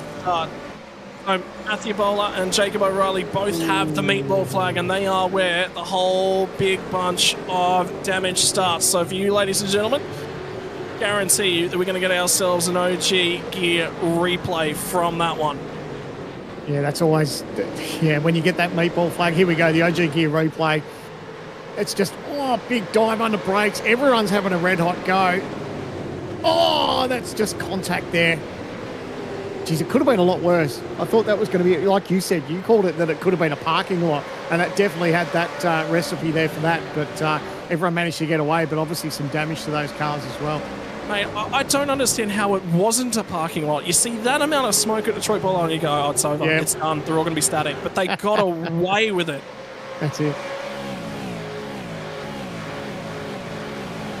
And we're going to another replay from Robbie Gibbs, and it's at turn 2. So this is the start. And he dives it all the way to the inside, taking a little bit of a look, trying to cut his way through the field. And then where does this end up from here? Whack the wall. Yeah. Oh, crunch. Yeah, that's not ideal, obviously. But, it's only turn 2 and he's already made heavy contact. Thankfully, he's still going, but, not ideal. It just gave you a little bit of a ride over the rise and fall at turn 2 as well, because it's not just turn in, point the car, get it settled, and go. No, you've got to ride up and over the crest and keep things pointed in the right direction. So O'Reilly did get back out. It was only a short amount of damage for him to get that car repaired and maintain his position on the lead lap. But the problem is he's 14 seconds ahead of the leaders. One of the things we never actually talked about, I think it will actually come about here tonight, field spread at Detroit Belle, because you get guys that start to fight each other. I have a feeling we may end up with lap traffic with 280 kilometres to think about in terms of just on pace, on sequence and where things go. And that will play into the hands of pit strategy as well. Yeah, absolutely. You see race control's been busy already, so that's Hampstead who's got that 10-second penalty for contact with Jordan Rocks on that first lap debacle. So he'll have that 10-second penalty. But how's the field now? Lap number 4. And you talked about the distance between these guys and possibly getting lapped. The top screen is our race leader, and the bottom screen, that's our last place car just crossing the start-finish line now. And that's only after a few laps. So that's definitely something to think about. That's back to 33rd, because there are 2 cars that have been in and out of the pit lane already, which is Bowler and O'Reilly, so they're out of sequence effectively. But yeah, you're right. That is Thomas Freeman at the tail end of the field, and that gives you a really, really good understanding of what that looks like. Up and on the wall as they turn away from it. This just before they enter the back straightaway down at turn 5, and something's happened to Hayden Veld. Oh, hello. I did actually see somebody over on YouTube said, I've got $100 on for Hayden Veld not to finish tonight's racing. Oh, wow. Okay. So if they've got the lucky 8 ball, the magic 8 ball, I want to see what other, things come out of the crystal ball. Hayden's not happy either. Look at him. He's here we go. The OG Gear replay will tell us all. A dive up the inside. Looks like there's going to be a little bit of contact up on the two wheels. So he touched the inside barrier. Sorry, the barrier. Oh, that secondary contact wasn't ideal either. The car just jumped up over the curb, and that's what got him to his door. So, and they raced hard, but it's so much, and you're right, I agree with you. Secondary contacts probably put a huge mark on the left rear tyre and a lot of angle on that. No meatball flag, so we will be able to continue. You touched on it. You can see just as we go on Robert Gibbs, when these guys get up, you can see how much curb these guys use in these V8s. You know, we know our Aussie tin tops love bouncing up over the curbs, but when you're in there and you're trying to make a move up the inside, when you're up on two wheels, you don't have all that car control that you once had the lap pro. Oh, and see a dive up the inside there. You don't have that grip, and that can be so easy to make contact when you're side by side. Just want to keep an eye on where Brady Myers' progress has gone. He's already plus 10 spots. He's overtaken Dylan O'Shea now. So just outside the top 20. His next victim actually will be Zach Rattray White. Such has been his progress. So this is from the front end of the field. Our front three. Gilliam from Phil Sell from James Scott. Look at its line astern for these guys for the moment. It's only lap 5. You know, they obviously don't need to do anything silly. It's a long race round here, 73 laps. So they've got their work cut out for them. There's no need to push too hard just yet. Issue for Tyson Broad, we're hearing.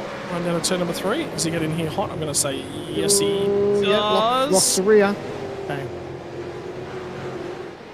That's the problem. Once you lock a rear, the car bobbles. You've got to come off the brake and get back onto it, and there's just nowhere to go around here.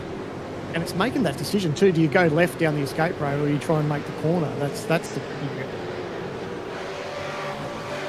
Well, the OG Gear Hard Charger Award from the Mountain. It was Zach Rattray White, who unfortunately had issues, couldn't make qualifying, and had to start from the rear end of the field. Cut his way through, including a few moments where he's actually at the lead of the race on an off-sequence strategy just to do something a little bit different. It tended to work out for him, and he's had a lot spoken about him. I was actually talking to a few people in and around the Vermilion Motorsports. They regularly get people contacting them going, hey, we'd like to have him come race for us when and where he can, but he is staying loyal to them. Oh, that's cool. That's good. And it's one of those things when you get ingrained in a team too, you know, you've got that camaraderie and, you know, the friendships that build in within a team, and sometimes you just work really well with certain people too. So it's good that he's sticking strong, and, you know, opportunities will probably arise as the years goes on. But for the moment, like you said, he's staying at Vermilion, and, I guess for him, he's now thinking about hopefully what 2025 can look like for him. Jake Maloney and Dylan O'Shea. And down the inside, nice and easily done. Ooh, crossover. For Jake Maloney. But the switch back on for Dylan O'Shea. And that is how you go racing at Detroit Belle Isle. Is that Briggs trying to line him up and have a crack as well? You bet it was. Looked like he just touched those marbles too a little bit. So, yeah, obviously made contact with the wall, but it was good little crossover. I love that. Something just crossed my mind, and I think this is sort of topical to sort of talk about. Does it feel right that the second last round of what could be the final season of the Gen 2 chassis sees us go to the home of Chevrolet as we move from the Holden Commodore to the Chevy? You've been thinking outside the box, haven't you? There's just Chevy signage everywhere. So, you know, home of Cadillac as well. It's just, Detroit is Motor City, USA. Yeah, that's it. But how exciting for these teams and drivers with the introduction of the Gen 3 for next year. We haven't got obviously a date. It just missed out on the latest season release. So we'd like to think it will be ready for next year, for 2025. And how exciting that's going to be. It's just going to be so cool. At the end of the day, get it right, get it done, and release it properly. Yeah, don't do it by halves. And I'm willing to wait another year if it means that we get things properly. Ooh. Well, for us, it'll be a year. It will only be 3 months. You know, maybe next year. Okay, sorry, I know what you mean now. I thought you wanted to add another 12 months. I think people were getting to throttle you. I will retain all further comments surrounding the Gen 3 chassis. For sanity. Oh, let's check the charge here. So, Anderson, looking a little bit racy here. P13. Oh, how's the opposite lock that he's fighting on that car, though? Really having a go. We saw we were on board with Robert Gibbs earlier when Josh Anderson made that move right at this very turn where he is now. So he's all over the back of Sean McNamara. And yeah, he's looking racy at the moment. I'd love to see Sean McNamara. Oh, yeah, just sliding into the turn and sliding out of the turn as well. I'd love to see Sean McNamara get a top 10 before the end of the year. I think it's just a confidence shot in the arm. He's a lovely guy too, and at the head, he's in charge of things all 9.5 sim sports. Robbie Gibbs is starting to look like he wants an opportunity at Anderson now. Just want to hear some blink a little bit too, so that could be a little bit off-putting for Gibbs, but looks like it's all settled down. I'm just waiting for the 50 cent part. Well, that's the comment, isn't it? That's our sport. That's our 50 cent part, isn't it? That can really sort of make or break us, and it's totally out of our control. So there's been so many hard luck stories, isn't there, with that? And, I guess for the moment, Anderson doesn't have to worry about it just yet, and hopefully it doesn't annoy him for the rest of the night. I hope our producer is going to cue us up a replay of that cheeky dive bomb that Brady Myers just pulled off, because that was brilliant. I got to watch it over on my telemetry, but it was one we've already seen from him tonight. This one was just a send, and it was perfectly executed. So check this out. He's lining up Zach Rattray. What is this called? This little next battle pack of cars. Oh, the dive. Look how far back he is, though. Bang. And he just goes. Done. Yeah. Nice. It reminds me of what Van Gisbergen did on the streets of Chicago for that first race, where Van Gisbergen was doing that little dive. So that's a nice move there. I think the big key to it. Yep. Yeah, for Brady Myers, yeah. I think the big key to it is that, number one, they're not expecting it. Number two, once you're down there, it's too late to respond. Yeah, that's it. You've just got to give them real estate. So, yeah, nice move. He's cutting his way all the way back through to 23rd, and Zach Rattray-White's catching him. Rattray-White's actually going to push him along and see if he can't help him out. And this is Scotty Gamble trying to hang on to spot inside the top 10, 20 at the moment. Brenton Hobson's managed to pick off a few spots. Oh, they're going to go around. This could be our first safety car of the night. Cars scattered everywhere. And somehow, the man with one of the most mythical beards in motorsport, he might have to give it a rub and go, oh. How did he get through that? That was so lucky. These guys have been able to get point in the right direction, but that was just a chain reaction, a bounce off the tyres straight into traffic. Here we go into the OG Gear replay. These guys were having a red hot go. I still don't know how he missed that incident. Yeah, Gamble had a crack, got in deep, bounced off the wall. Around goes Jordan Ross. That's the second time tonight I think Jordan Ross has been tagged too, because wasn't he the one on lap one? That's right. So he's been in the wars, unfortunately, as Jordan Ross, but he's just about locked in for 2025, so he can afford to have an off night here. And for Scott Campbell, Brady Myers has just got put in the wall by a teammate, but nonetheless. It was only a rub. He's going to get a bigger rub this time, and now he is in the fence. Zach Rattray-White gave him space a couple laps ago. And it was a very clean, very polished-looking 22. It is no more. Yeah, she's got some damage there, isn't it? That left front's custard, but a little bit of damage there. We go to the OG Gear replay. We're going to see exactly what happened. He's come from a long way back on his teammate. Oh, he's gone in deep and just cut right across the nose. I don't know if there was much contact there. And this is where it was. It was at door-to-door, into the marbles, into the wall. And that's where a lot of that damage has come from. Way too hot for having Zach Rattray-White back up his inside, but what that has done now is pack that battle pack of cars back up again. They are all about to have a red-hot go at each other. Rattray-White gets his way through to the head of the queue. Now he's going to have Dylan O'Shea, Jake Maloney, Brady Myers, and Adam Briggs hanging off the rear end of this group for company, and you're going to see this all night long. Little groups of cars. 9th, 10th, 11th is one of them. 1st, 2nd, 3rd is another. 12th through to 15th is another group again, and they are just all squabbling for it because there's a cork in the bottle, and then you just got to wait for the opportunity to present itself. Are we surprised about how how aggressive they've been. It's such a long race, 73 laps around here. I mean, you know, I think a lot of these drivers could afford to maybe just dial it back a little bit. I know that's not much in a race car driver's DNA to dial it back, but being that it's so early on, you know, we can see some wounded cars out there. I think a lot of these drivers would be better off if they were just that little bit patient, because we would imagine that you would see a safety car around here, but we haven't seen those yet. Well, that's not like Brady either. He's usually Mr. Cool, Calm, Collected, and he will just pick you off whenever he so feels like. He's just waiting for the best opportunity. He just went for it. Absolutely went for it. So, either way, it has now brought about a number of changes of positions in terms of fastest laps versus most recent laps. Fastest lap of the race belongs to Andrew Gilliam. He's now fallen off. His most recent lap time was about 0.8 of a second slower. So they're getting out further away from that one. Short oval racetrack here as well. 3.78 kilometres, under 4Ks. But it works that tyre so hard. And you can see Blake Warboys, big old puff out of the cheeks. He is already working hard.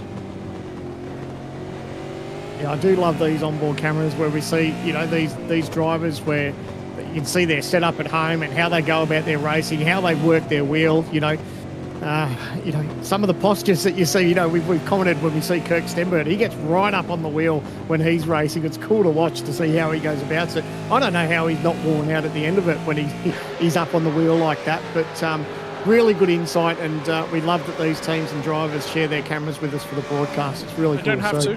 Not required. No. It's just, it's good incentive from them, you know, gives maybe their teams and their sponsors just that little bit more exposure, but we love to see more of it, and something that we highly encourage for especially for next year, for 2025. Yeah.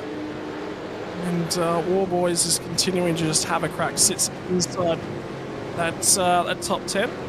And we're keeping an eye on the live points as well. This is going to be something that we keep an eye on right throughout proceedings here tonight. Jake Maloney has worked his way inside that top 20. Who's shuffled their way out? Remember, Ian Ford's been in the wars tonight, so he's losing points. Tom Freer is another one of those drivers that's not in attendance, and he was just inside our bubble. So that is why it's shuffled, and availabilities at the back end of the season could be quite critical.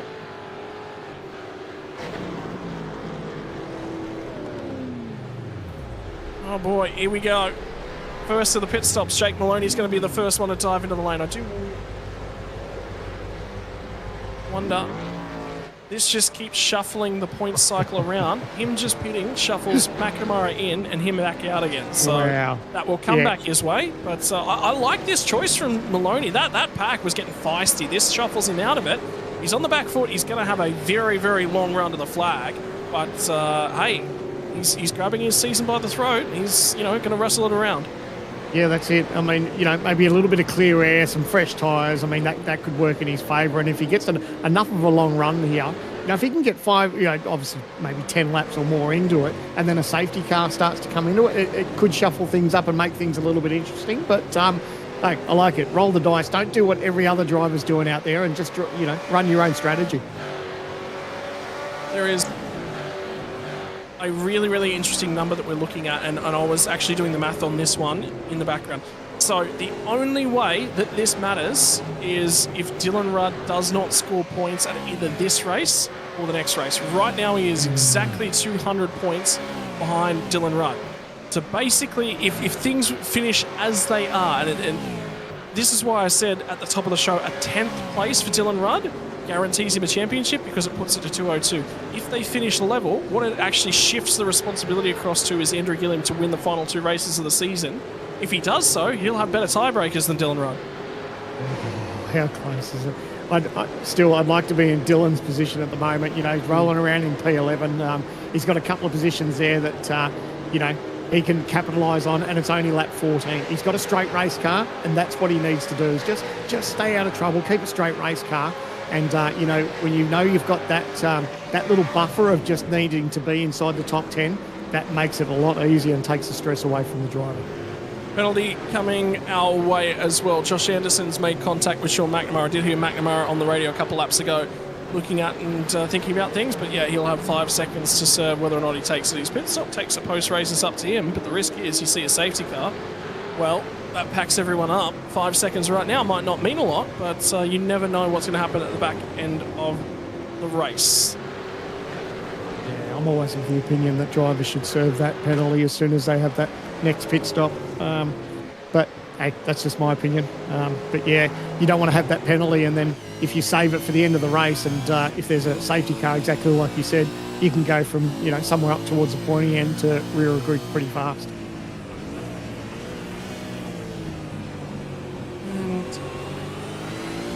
Phil Sell, he just watches, he stalks, and he waits. Yeah. He's just biding his time. He knows he doesn't need to do anything. These top three, they're just walking away at the moment a little bit. They got that, 2.5 seconds over Madison down. So, the Lobs guys, they're in full control of this, and, I don't think they're too stressed about anything at this stage. They're just flicking off the laps and thinking about when their pit stops are going to happen. But Jared's just sitting there looking at the back of Andrew Gilliam and saying, all right, beautiful day. We're doing some laps around Belle, and we're sitting in a pretty good position at this stage. Refresh my memory, but I feel like there was a chat that we had with Andrew Gilliam. I can't remember exactly where it was earlier on in the season, but he basically said, yep, tonight my responsibility was to play rear gunner for the guys ahead of me, and there was no real reason for me to get aggressive. Do you think they repay the favour to him here tonight? Because Phil Sell could get involved in this, Scott could get involved in this, but they're both sitting here saving fuel, and he's not running away from them. And he's unlikely to run away from them as well. Do they just go, okay, it's my night to play rear gunner as well, but hey, Phil Sell and James Scott have been at the top of their game for a very, very long time, and Gilliam is up there and now, trading pace with them. Beauty is that when you've got teammates behind you, you've got that little bit of less pressure. Because you know that driver behind you is a teammate. They're not going to do a silly dive bomb move, Yeah, I think for the moment they're just sitting. I think if Jared wanted to pass him at the moment, he probably could. But at this stage, he's quite happy to sit. Remember how we were saying Matthew Bowler had issues all the way back at the start and ended up picking himself up a meatball? Oh, dear. And live pictures on the right-hand side of the screen. Who is that? Luke Rosella has gone tumbling through the field because he's picked up he's locked the brake and run down at turn 3. So remember what we saw from Tyson Broad, a handful of laps ago? Well, Luke Rosella took the other option. Mm-hmm. And that's smart heads-up driving from Luke. We touched on exactly that. You either commit and try and make the corner. There's a fair chance that you're going to make heavy contact, or you dive up the escape road. And that looks like what he's done. This is the replay. He's going to jump on the anchors down here, just pinch his fronts, and he was never going to make the corner. He was ahead of Dylan Rudd, so Dylan Rudd's now into 10th spot. And if he finishes where he is, he will be our 2024 champion. Unfortunately, an update on the driver of the number 19 machine, Dylan O'Shea. Internet connection issues have plagued him tonight. He has dropped out of the race server. He'll rejoin and he'll try and get back racing. But I'm going to assume it was a 50-cent part. Yeah, there it is, baby. Yep. Inflation, mate. It's actually 55%. Oh, look out. Yeah. Oh, you've got to feel for him, though. That's one of the things that's just out of our hands in our series. But it happens to the best of us, unfortunately. So, hopefully he can get back in and... he obviously won't walk away with a win tonight, but hopefully he can salvage something from it and maybe learn a little bit for next round. Question for you, how many parts went into the Logitech G Hub? Because if they're all 50-cent parts, I might be able to build one of mine. Look, when you've got great support from sponsors like Logitech G, it doesn't become too stressful whatsoever. So, big things to come from the Logitech G Hub in 2025 too. We're excited about that. I'm just waiting for the day we get a sim rig into the G Hub. That'll be the next step forward. Well, there's already more happening, mate. I can't give away too much, but there's something new for next year. So it's going to be good. The biggest shake-up for 2025 may not be in the drivers' market. It might be with what's going on in Sandman's basement, but we'll have to wait for that one to evolve.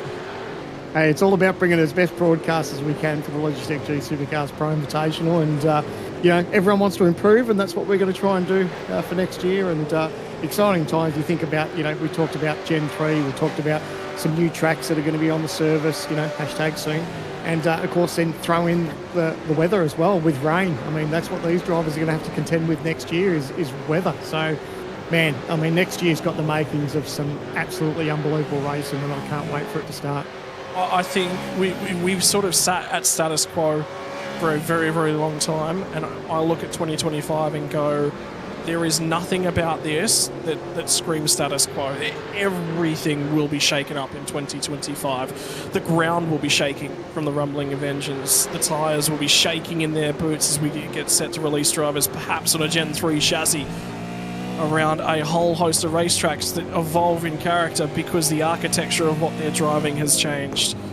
And for the drivers watching along at home, 2025, don't forget, there will be a qualifying series, and that means that it's open to everyone, much in the same way that all the iRacing series is right across the globe give the opportunity for the fans at home to get in and amongst things.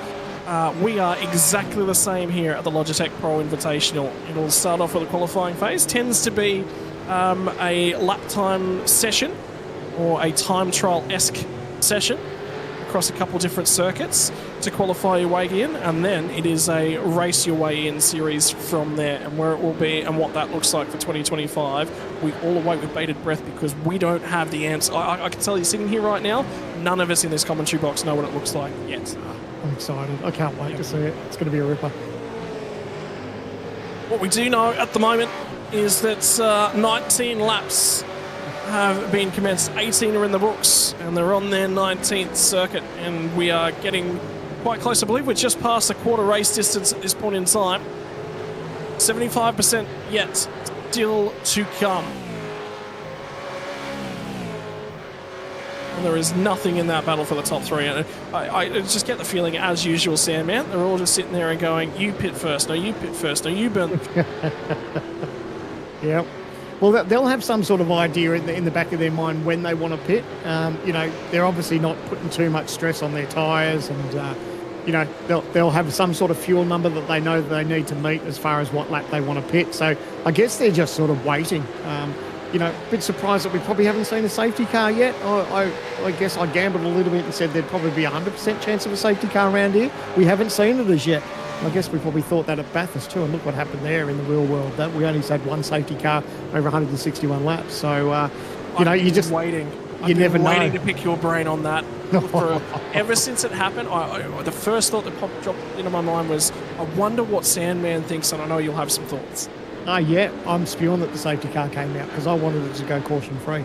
I wanted to see what I reckon Brock Feeney he probably had for Bush going into that final stint, but you know, I guess we'll never know now.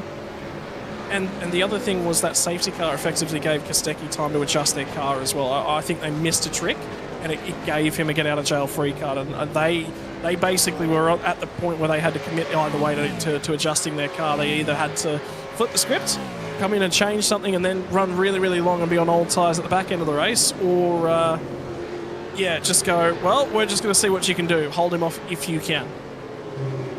So interesting. It was so on a knife's edge, but one of the most interesting periods in Australian motorsport.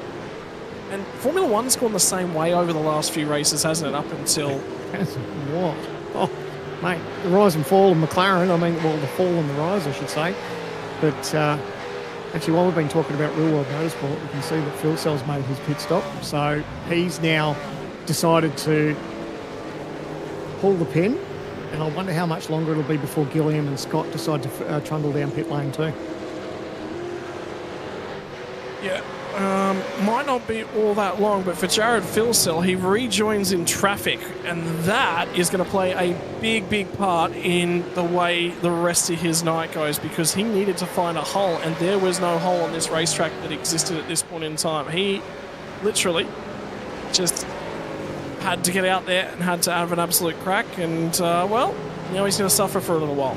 Well, that's feeding his teammates just information now, because they can see where he's out. You can see that he's at the bottom of the screen, that he's in that traffic. He's managing to get past now because obviously that wasn't a true ideal race for position. Obviously there was a pit stop there involved for Jared. So he's now got that little bit of clear air. So you would imagine, as we can see, that was that Stenberg that was in the lane. So he's fired off into the lane. I don't think it'll be too much longer. You'd think that they would probably think about trying to get away with it now that Jared's got that little bit of free air. But yeah, you wouldn't want to leave it too much because you think Jared might jump him. Take you back an hour ago at this point in time when we were talking about fuel strategies and whatnot. About 38, 39 is the longest that you can possibly go. But if you sort of wanted to split it up nice and evenly, somewhere in the 23 to 25 lap range is when you sort of wanted to come to give yourself 3 nice and even stints. Madison Down missed a trick earlier on in the year. Actually, we're going to jump to the OG Gear replay of Damien Johnson running wide. So that's a pinch. Yeah, he's done okay. He got away with it. Yeah. Quite well. Yeah. But yeah, make you think back to Jerez. Oh boy, wasn't that an interesting race to see them burning through tyres that rapidly. But Down stayed out for an incredibly long time when he was probably one of the slower drivers in the field at that point in time. Speaking of that, he's just started off into pit lane. So Down was hearing what you were saying, and he's actually fired off into the lane, and he'll put on some Dunlop tyres now and have a fresh run on them. So as we check out his camp, you can see how busy he is. He's making a few changes there, it looks like. And pull up on his marks. Is that not resetting bars? Is he resetting the bars before he gets into the pit stop so that he knows that they're all set, everything's good to go, sort of take a breath at the moment? Yeah, possibly. It's hard to see what he was doing, but yeah, a lot of these teams will mess with their settings because they know now that they're going to have that full fuel load. You can see he's just looking at the times, seeing how much fuel he's got on board. Now he's got away. So, see where he's come out. Well, Jared Philsell flew through and went and set the fastest lap of the race as well. Yeah. So I wonder whether or not Philsell's short-filled this. Yeah, quite possibly.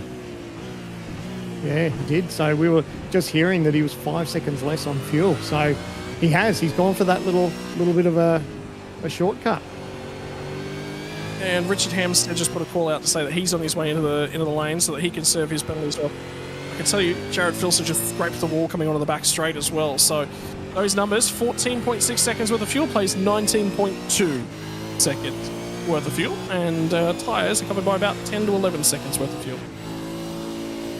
You figured, and the teams in TTR, they'll be all over that because obviously they'll see that difference and they'll know that he's short-filled a little bit, so they won't be too stressed that he's that further up the road. But at the end of the day, we can see Griffin Gardner, he's in the pits, as well as Rick Kuznetsov as well. So a couple of other drivers now there decided to fire off into pit lane. And here's that replay, the OG Gear replay. Jared Philsell taking it right up against the concrete, just the littlest of kisses, but enough to keep going. I can tell you he is cracking on because he's been up against those barriers multiple more times on this lap. He is really trying to push. Everyone's now making their decisions. Are they going to run short? Are they going to run long? You're looking for track position, or are you looking for a little bit of tyre offset at the back end of the race? How much are you willing to risk? How much are you willing to gamble? Have a look at these guys as they cut their way through. Madison Down gets up on the back of Ian Ford. Ford scrapes against the barrier. Ian Ford is yet to pit. He actually yields to Madison. Does he yield to Madison Down? Yes, he has lifted out now. Yeah, that was smart because he knows that he still hasn't had his pit stop yet. He knows that Madison's come out of the lane, so there's no point fighting him when he's on fresh tyres. So just move over, give the position up, and he'll push on and he'll head for the lane shortly. It'll be interesting to keep half an eye on all of that. And I was telling you that Jared Philson ran up on traffic. It was actually Dylan O'Shea who was already off the lead lap with the issues we already talked about. So he got out of the way really, really quickly, because he was sort of obliged to. It's just where as James Scott caught up to Gilliam a little bit. Yeah, he was. He was really putting it to him. So that's when Gilliam's decided he's going to fire off into the lane too. So, yeah, I think they're probably, I guess they're wondering how that pace of Philsell, obviously there was that pit stop difference, but that'll be playing on the back of their mind as far as where he is on track. So they'll know they want to get their pit stop over and done with, and we'll be able to watch the times and see just how long his stop is for Andrew Gilliam. Yeah, and look at Philsell. Look at where he is now. He's already on the race track at pit entry. Off the jacks. I was just having a quick look. I wondered whether or not there might have been he's just going to fly on by. Yeah, he's got a huge margin. Williams filling this thing. He is going to fill that tank. He's still not rolling. Madison Down's gone through on him as well. Yeah, and he's still stationary. He's still in the lane. It's 25 seconds. That's a long stop. He's full of fuel. He is just about chocked up fuel full. Jake Maloney's come through and got to 2.5 seconds in behind him. So that's a really interesting crack on for him. Ethan Greengold also just in behind that one. So Maloney's gone for a short stop to jump a bunch of those guys, and he also undercut. He came in, remember, end of lap 12, start of lap 13, so a long time ago for him. I love that these guys are mixing it up. Some are going for longer stops and some are going short stops. I mean, the difference between the two teams in the Lobs stable, where you've got Jared Filsell who's going short, and then, you know, have like a, what was it, 28-second stop? Like that's just the difference, that they're rolling the strategy even within the team. As we can see, James Scott is now on the line. That's double, by the way. Gilliam stayed in the pit lane stationary for double the amount of time that his teammate did. So that is a lot of fuel that went into the 201 Mustang. Joe Stewart's in, Warboy's in. Everyone's starting to come to the lane. Dylan Rudd's going to... And I don't hate this strategy from Dylan Rudd, because, I mean, he was on the back foot. He was, you know... But at the same time, there's a big old risk right now. We have seen it in years gone by, whereby you don't want to be the last one to pit, and the reason you don't want to be the last one to make your first stop is, should a safety car come out right now, you lose those spots. And by the way, James Scott and Andrew Gilliam are going to come out of the pit lane side by side. So Scott has managed to go the overcut. But the big question will be on how much fuel went into that car. Is he going to chase him? No, Gilliam just goes into conservation mode. So he is now backing it up. And there is a difference in the pit stop times of about 1.5 seconds. Tyres would have been a factor. Gilliam roared around to try and get the undercut to make sure he stayed ahead.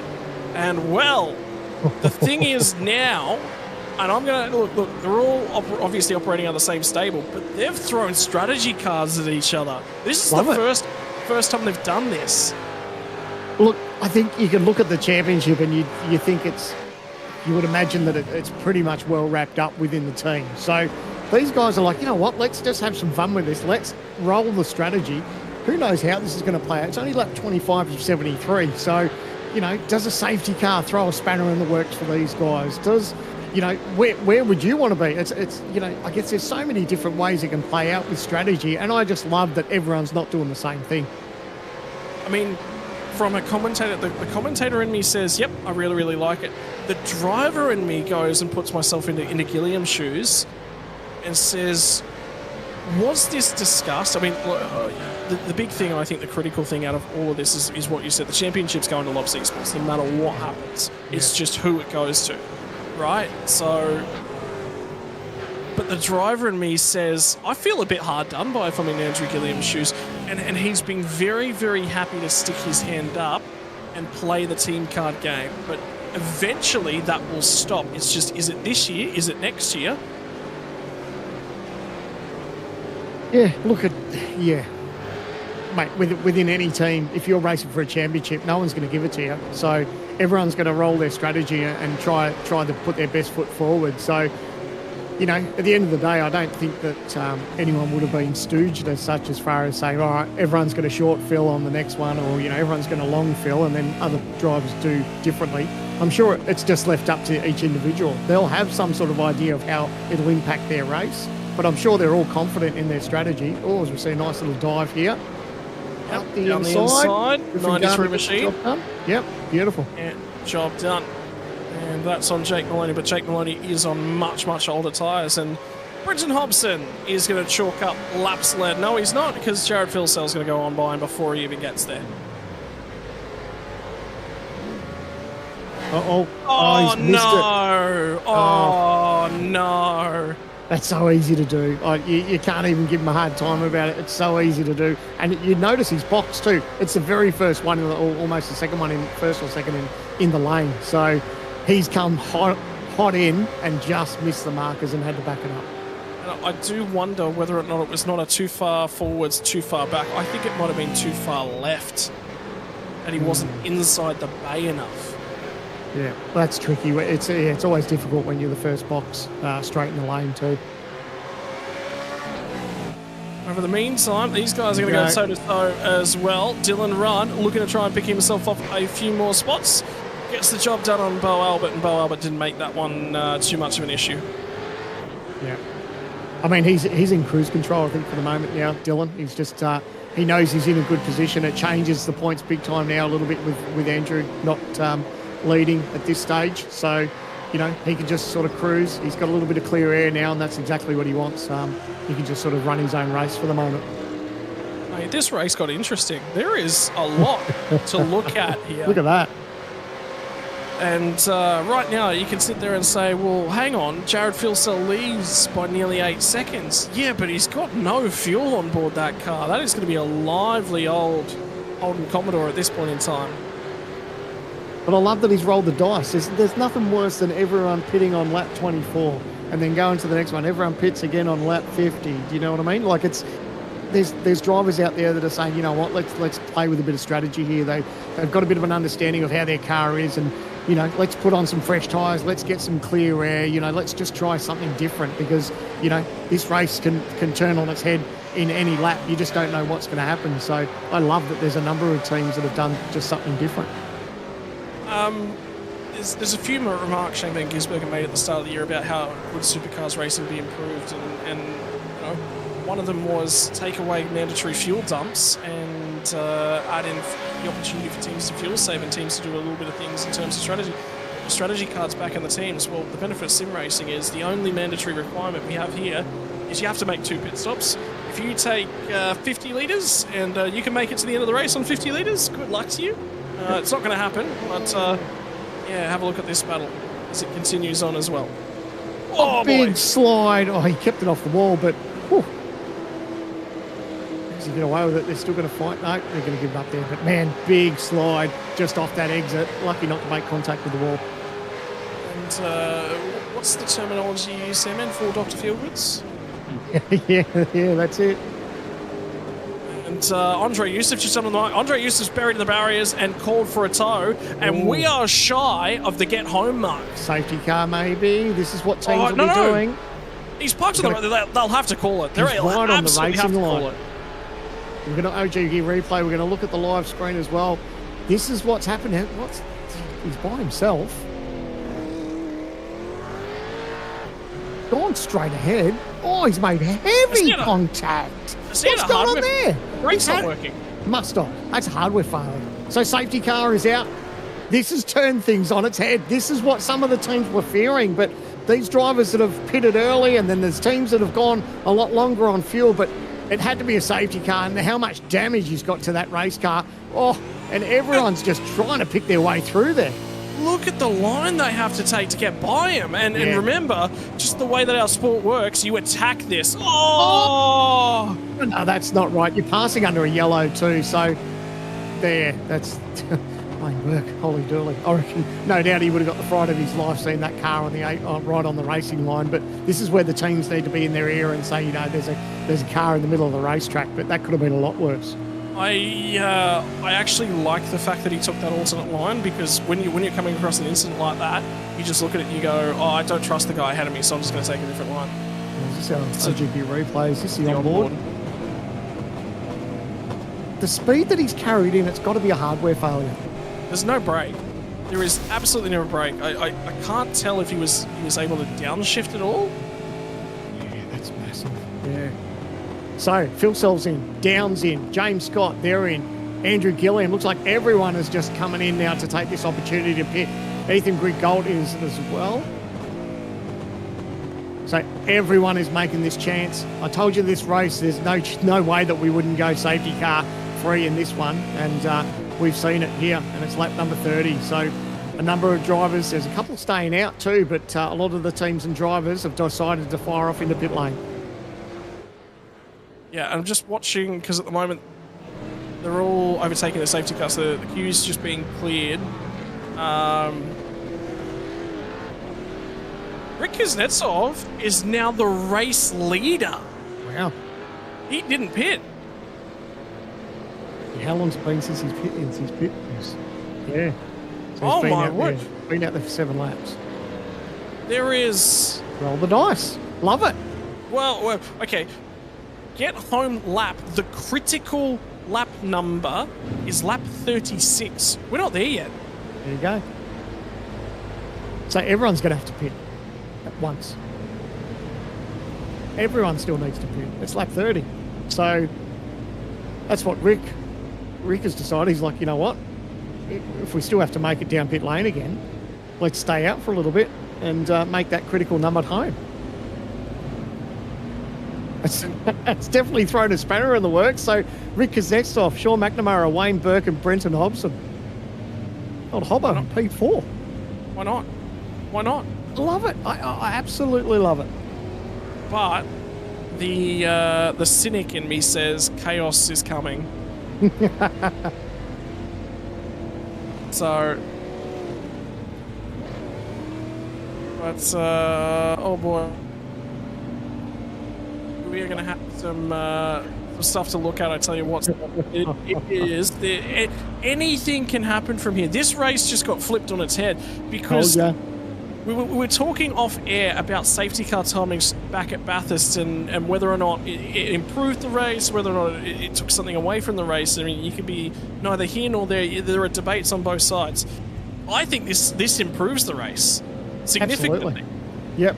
There we go. Check out the numbers. So Rick Kuznetsov 22. So McNamara, Burke, and then Brenton Hobson all up 26. So yeah. Everyone still needs to make that critical fuel lap number. Where's Dylan Rudd? He's 14. He's 12th. He's 12th at the moment. Yeah. He's on the outside and he's looking in. So right now, he wouldn't have champions. Somebody just fed in. Was that Brenton Hobson? Burke has fed in. There is a lot going on here. Sorry, my apologies. Wayne Burke did not feed in. It was Brenton Hobson. Down. Madison down came back to pit lane. Oh, he's got damage. He's got damage to that left. He has got damage. Righto, ladies and gentlemen, we're going to step away for just a few moments. Bear with us. We'll be back more because this race is about set to ignite. Here we go.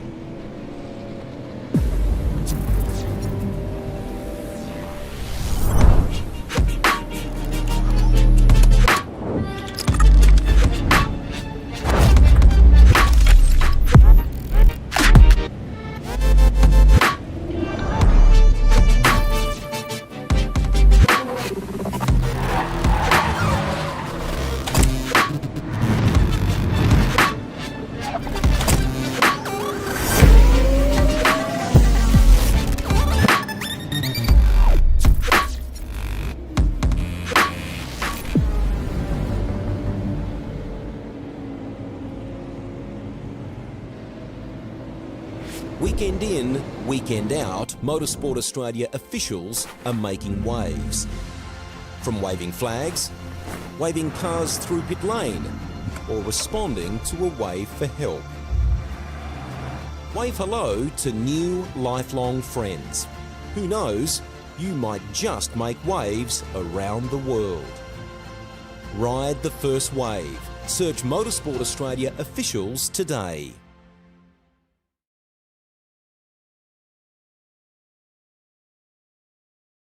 Welcome back, ladies and gents, as we just went side by side for just a few moments before we go back racing. Madison Down has just fed back out of the pit lane, so something's gone wrong for Madison, and we have no idea what that was. We've managed to get word directly from one of Andre Yusuf's teammates. Has just been feeding me a little bit of information in the background, and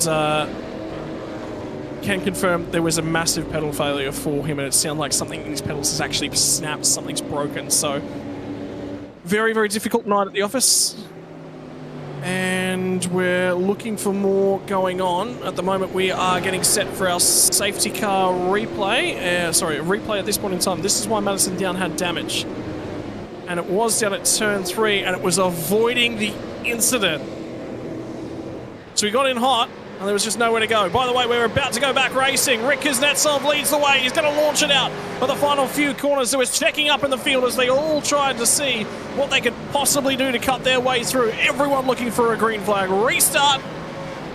And on the run through turn number 2. Now down through turn 3. And the drivers are doing their utmost to have an absolute crack here tonight. I can tell you, Madison Down has gone from inside the top 5 to now sits off the tail end of the field. Damage coming from that incident and just avoiding it. Jacob O'Reilly's come back out to rejoin the race and gone straight back into the pit lane, but it is going to be open season. If you thought that a race from Detroit Belle Isle wasn't going to have its moments and its dramas, you'd be absolutely wrong. Rick Kuznetsov leads the way. Sean McNamara sits P2 on the road, and we are 4 laps away from the critical lap number. So they cannot, well, they can make it home, but it is going to take a lot of saving to get there. Somebody will roll the dice from Detroit Belle Isle, Sandman. Any ideas who might it be to go the long run and try and make it home?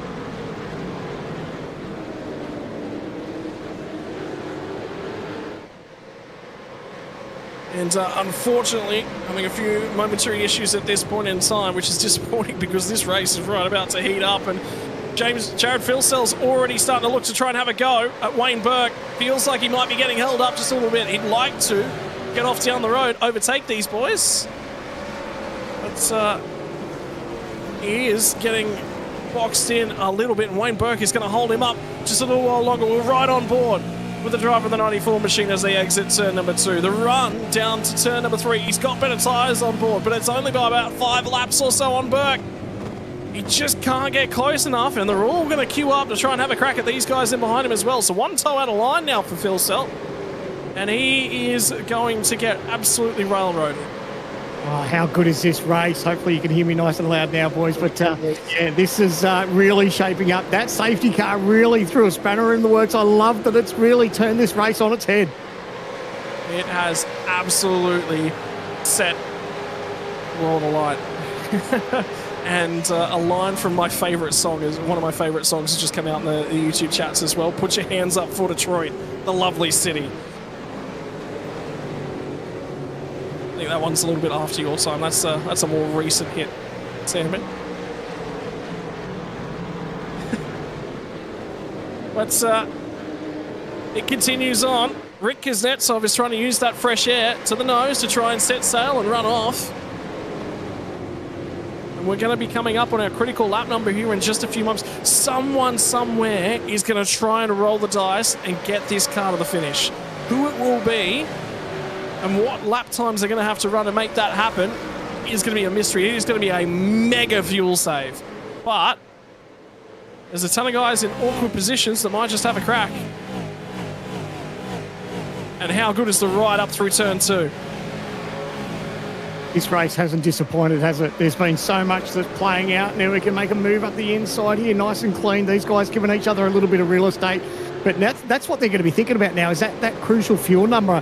Who decides to, do they decide to stay out and let this race play out a little bit longer? But everyone will be having that play out in the back of their mind, won't they? Yeah, and how aggressive do you get as we watch Wayne Burke at turn 2, trying to carry the speed. Little bit of a slide out and across the crest. A little? Wow.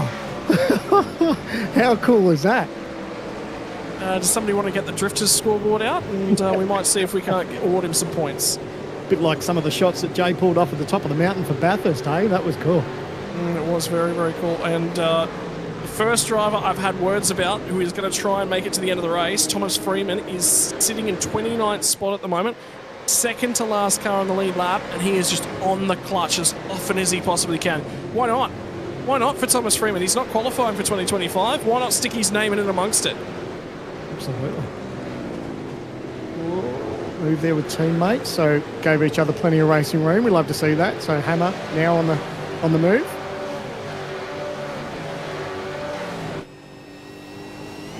Yeah. And Bill Sells picked one off. It's Wayne Burke now. Now it'll be James Scott's opportunity to try and have a crack at these guys, and it's sort of line yourself up, get it done as soon as possible, because Scott cannot afford to get boxed in behind Wayne Burke, and he won't be boxed in by Wayne Burke because he's got down the inside at turn number 3. So he needed to get the elbows out and has done so, and now Gilliam will get his opportunity to line up. And by the way, the championship is basically decided. If Gilliam has to win, that's his only opportunity. Yep. It's one of those deals, isn't it? He knows what the deal is. Contact with the wall there on exit. But that's where the pressure is put on him, where he knows he has to win the race, regardless of whatever plays out for the rest of the field. So that's always a pressure cooker situation when you know you have to go out and get the win. Yeah, well, did he make the right call on strategy? Did he come in for a little bit too much fuel earlier on? They're all going to be about on the same amount of fuel at this point in time. Just keeping an eye on things. I don't think Phil Cell filled the car. Well, he still has to pit, doesn't he? So, you know, at the end of the day, he still needs to come down the lane. I guess he's thinking that he'll get he wants to get a little bit of clear air, hopefully start to gap this field, and then just that little bit of time that, you know, that he probably has to spend in the lane, he'll hopefully be able to gain out on track. So well, that's what I was just looking at and just thinking. I think he's made a choice. So remember back at pit stop number 1, it was 28 seconds worth of fuel for Gilliam. It was 14 seconds or so for Phil Cell. Well, on the most recent stop, Gilliam was about 12 seconds quicker through the lane. So there's 2 seconds worth of fuel that's missing there. Some of that would have been saved for sure. Kurt Stenberg we rode on board with and get our Stenny check-in out of the way. Oh, dude. I don't think that driver's door is in operation in that car anymore. You're just gonna have to get out the other side. Move, here we go. Here's Phil Cell. He's on the wrong side, but if he can hang tough around the outside, he's in the marbles. That's a risk. That's a huge risk, and now he does get his nose chopped off for good measure. And the other side of the coin is that Sean McNamara is playing rear gunner for Rick Kuznetsov at this point in time, and again, why wouldn't you? Yeah. Well, look, Sean did nothing wrong. Jared tried to go around the outside. It was a brave move, but, you know, he thought better of it and just dialed in back behind Sean. He's obviously got pace on board, so I don't think it's a matter of if, it's just a matter of when. Jared just up against the wall there, so looking pacey here. He thinks he wants to get the move done at this turn. If we look up the inside here, no, he thinks better of it.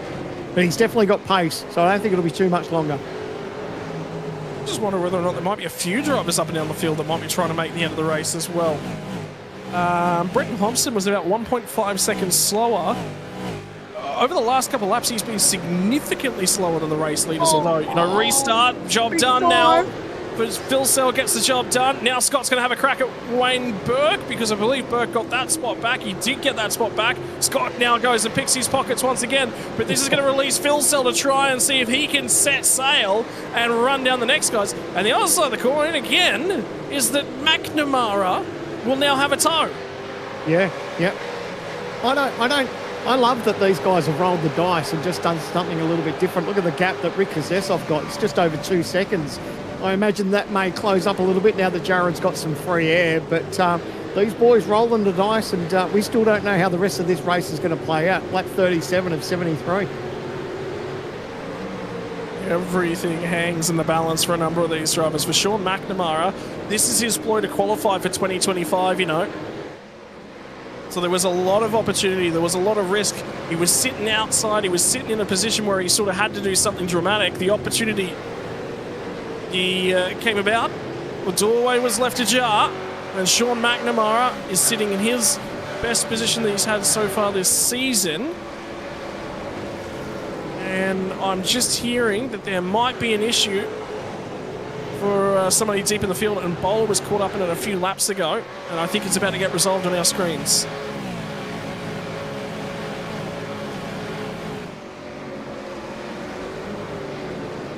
So I'm going to go diving through the archives, but in the meantime, James Scott pulls off the big old send on Sean McNamara. So 2 Lobs drivers now make their way past, and it's been the 2 that have been just about partners up front all season long. I love this from McNamara, because obviously we were talking about his trying to just make the cut-off line. So coming into tonight, he was 23rd, and so he really needed to make a charge. As we check out the OG Gear replay, this is going to be Maloney, Rebecca Bowler. Does he make a move up the inside? That's where he does. He sticks it there. Makes contact. Fires it hard into the fence. That was a big hit. Lucky that no one else got involved too, so that's why that drive-through penalty has been issued to Jake Maloney. So, decent hit. It's a huge hit. But Calamity never far away on the streets of Detroit Belle Isle. Now going back to McNamara, like I said, he's what he wants to do. He wants to achieve inside the top 20. So this could be a good points night He may not take the win away, but if he can get himself maybe a top 10 or a top 15 finish, that does him a world of good in the points as far as trying to make that 20 cut-off line. And he fancies his chances around one of his better tracks, and his qualifying performance has certainly shared that he does have reasonable pace around here, but McNamara, is he now going to become a cork in this bottle? Because Wayne Burke is also starting to crawl all over him now as well. Oh, Burke's made hard contact with that wall too. Geez, these boys don't mind bouncing off the concrete, do they? They are really pushing themselves hard. So, 35 laps down to go. We are past the halfway mark from this race. We are beyond 140 kilometres worth of race distance. We're probably beyond 150 kilometres worth of race distance. Bring it down to the inside. Gilliam has to get out there and has to start getting aggressive. He does so. Nearly creates drama for Greek Gold in the background, but they all survive for another couple of kilometres. But yeah. Gilliam had to do that and had to do it soon. He could just sense his race was slipping away. What you're seeing now is desperation from these guys, because the longer that this ekes out, the more opportunity goes the way of the guys that are sort of just sitting there and lurking. Yeah, and what happens with Gillian too is that he's looking out his windscreen and he can see his teammates that are just starting to disappear. They've made those passes on the racetrack and they're starting to go up the racetrack and disappear on him. So he needs to get those positions done. So I guess it does put a little bit more pressure on him, where he knows he needs to get the job done and can't afford to stick around there too much. So as long as he doesn't do anything silly, but man, I thought there was going to be that some contact between Ethan Grigalt and Wayne Burke. That was lucky that wasn't a lot worse. And Blake Warboys will now line up in behind Griffin Gardner, and they will arrive at the checkout queue. The most wanted item, and I believe it's on special today, an overtake on Wayne Burke.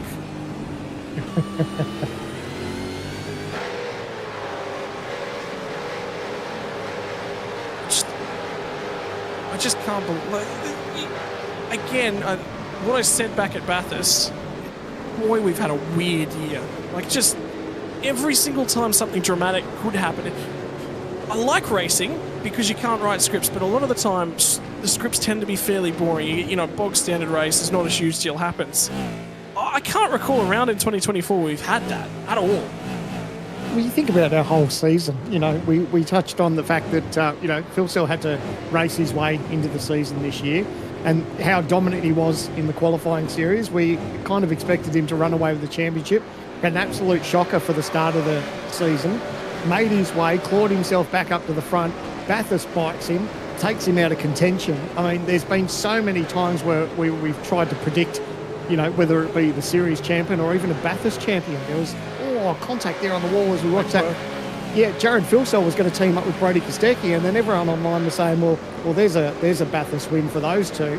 That didn't end up being the case. He didn't get to drive with Kostecki, and then who would have picked Jared Philsell would blow a motor at Bathurst? I mean, you know, there's been so many different ups and downs throughout this series, and I mean, that's why we tune in each and every round, because you just don't know what's going to happen. And it's really, really difficult, because if you have a look at both James Scott and Jared Philsell's year, well, yeah, everything unwound all the way back at Sebring, but other than that, they've ran just about the perfect year. It's actually the co-drivers out of both of those cars at the Enduros that blew motors. It wasn't them, it was the co-drivers. Yeah, and look, and not to take it out on the co-drivers too, we noticed that with a number of teams and drivers throughout, you know, even at Sandown as well, we were seeing blown motors. So it's just one of those things, isn't it? You know, it's that's what keeps us racing, because it's that unpredictability of racing that we all love. Anything can and often will happen. Well, the queue is growing longer now, and the queue is for Andrew Gilliam to try and get his way past Sean McNamara, and he is right up and in behind him. And guess what? James Scott's just skipped off down the road on him. There's nothing he can do. He's just forced to sit here and wait. He's forced to nearly get into the back of Sean McNamara as he just searches for him. And that is going to take away his opportunity to get down the inside down here as well. Yeah, that's not what he doesn't need to do that, because if he finds himself with a penalty, then he could just kiss the any chance of what he could have on having a crack at this championship goodbye. So maybe he's getting a little bit frustrated. He's getting right to the bumper there, but the last thing he needs is contact and any involvement with the race stewards.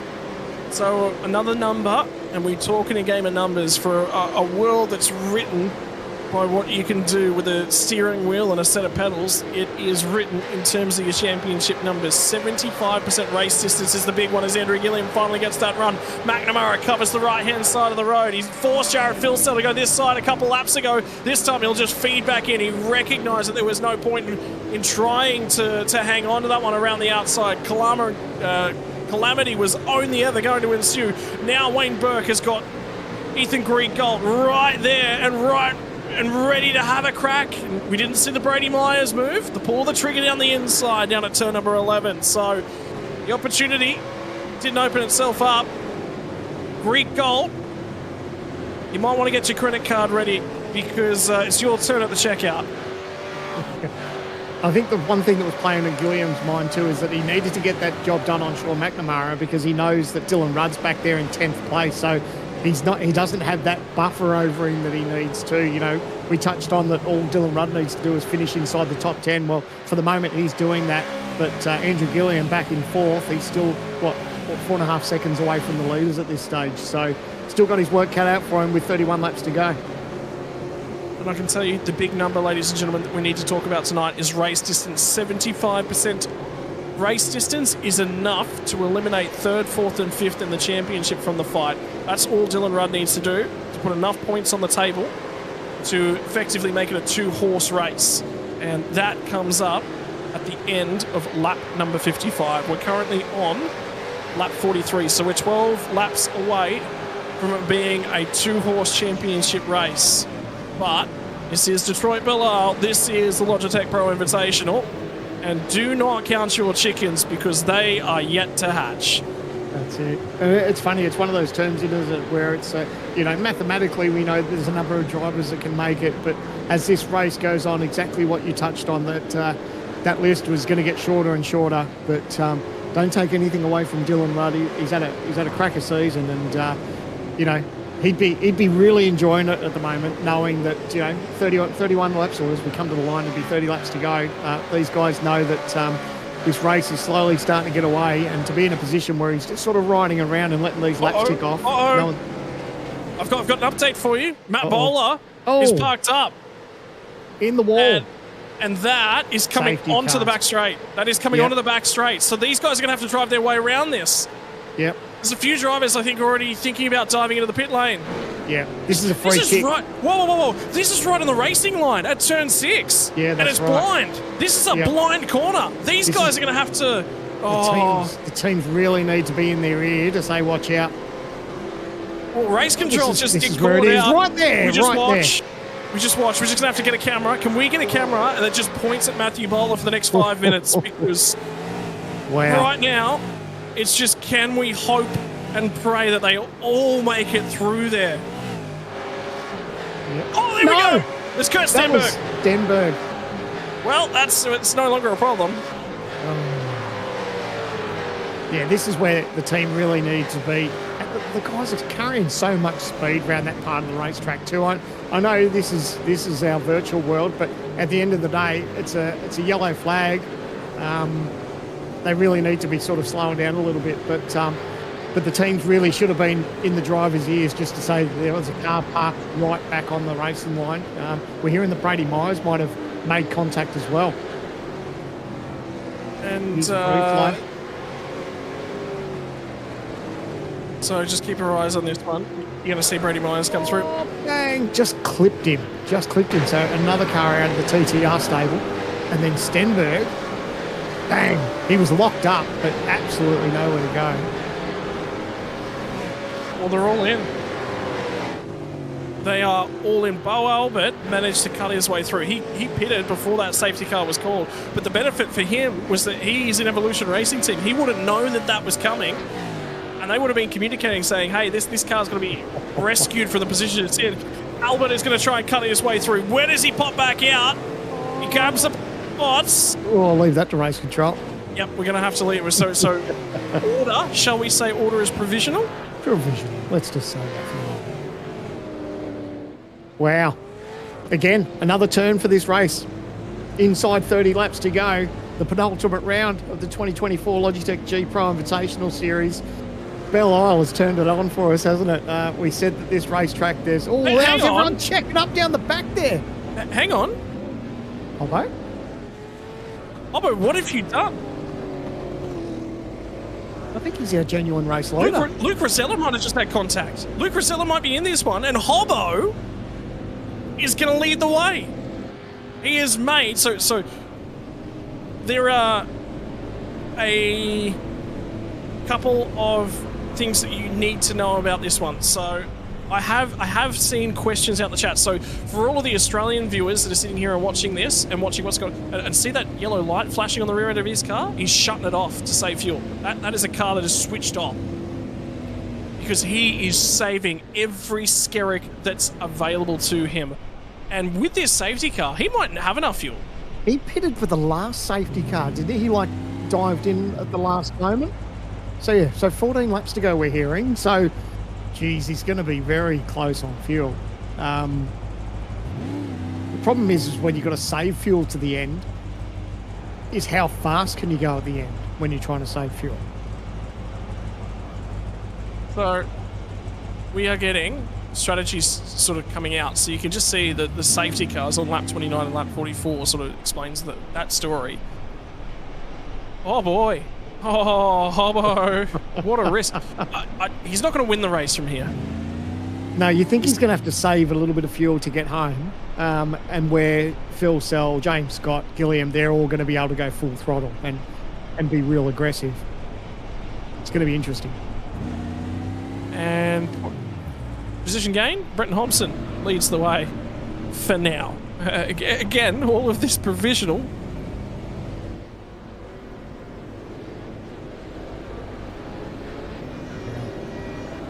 So points are coming our way because, oh boy.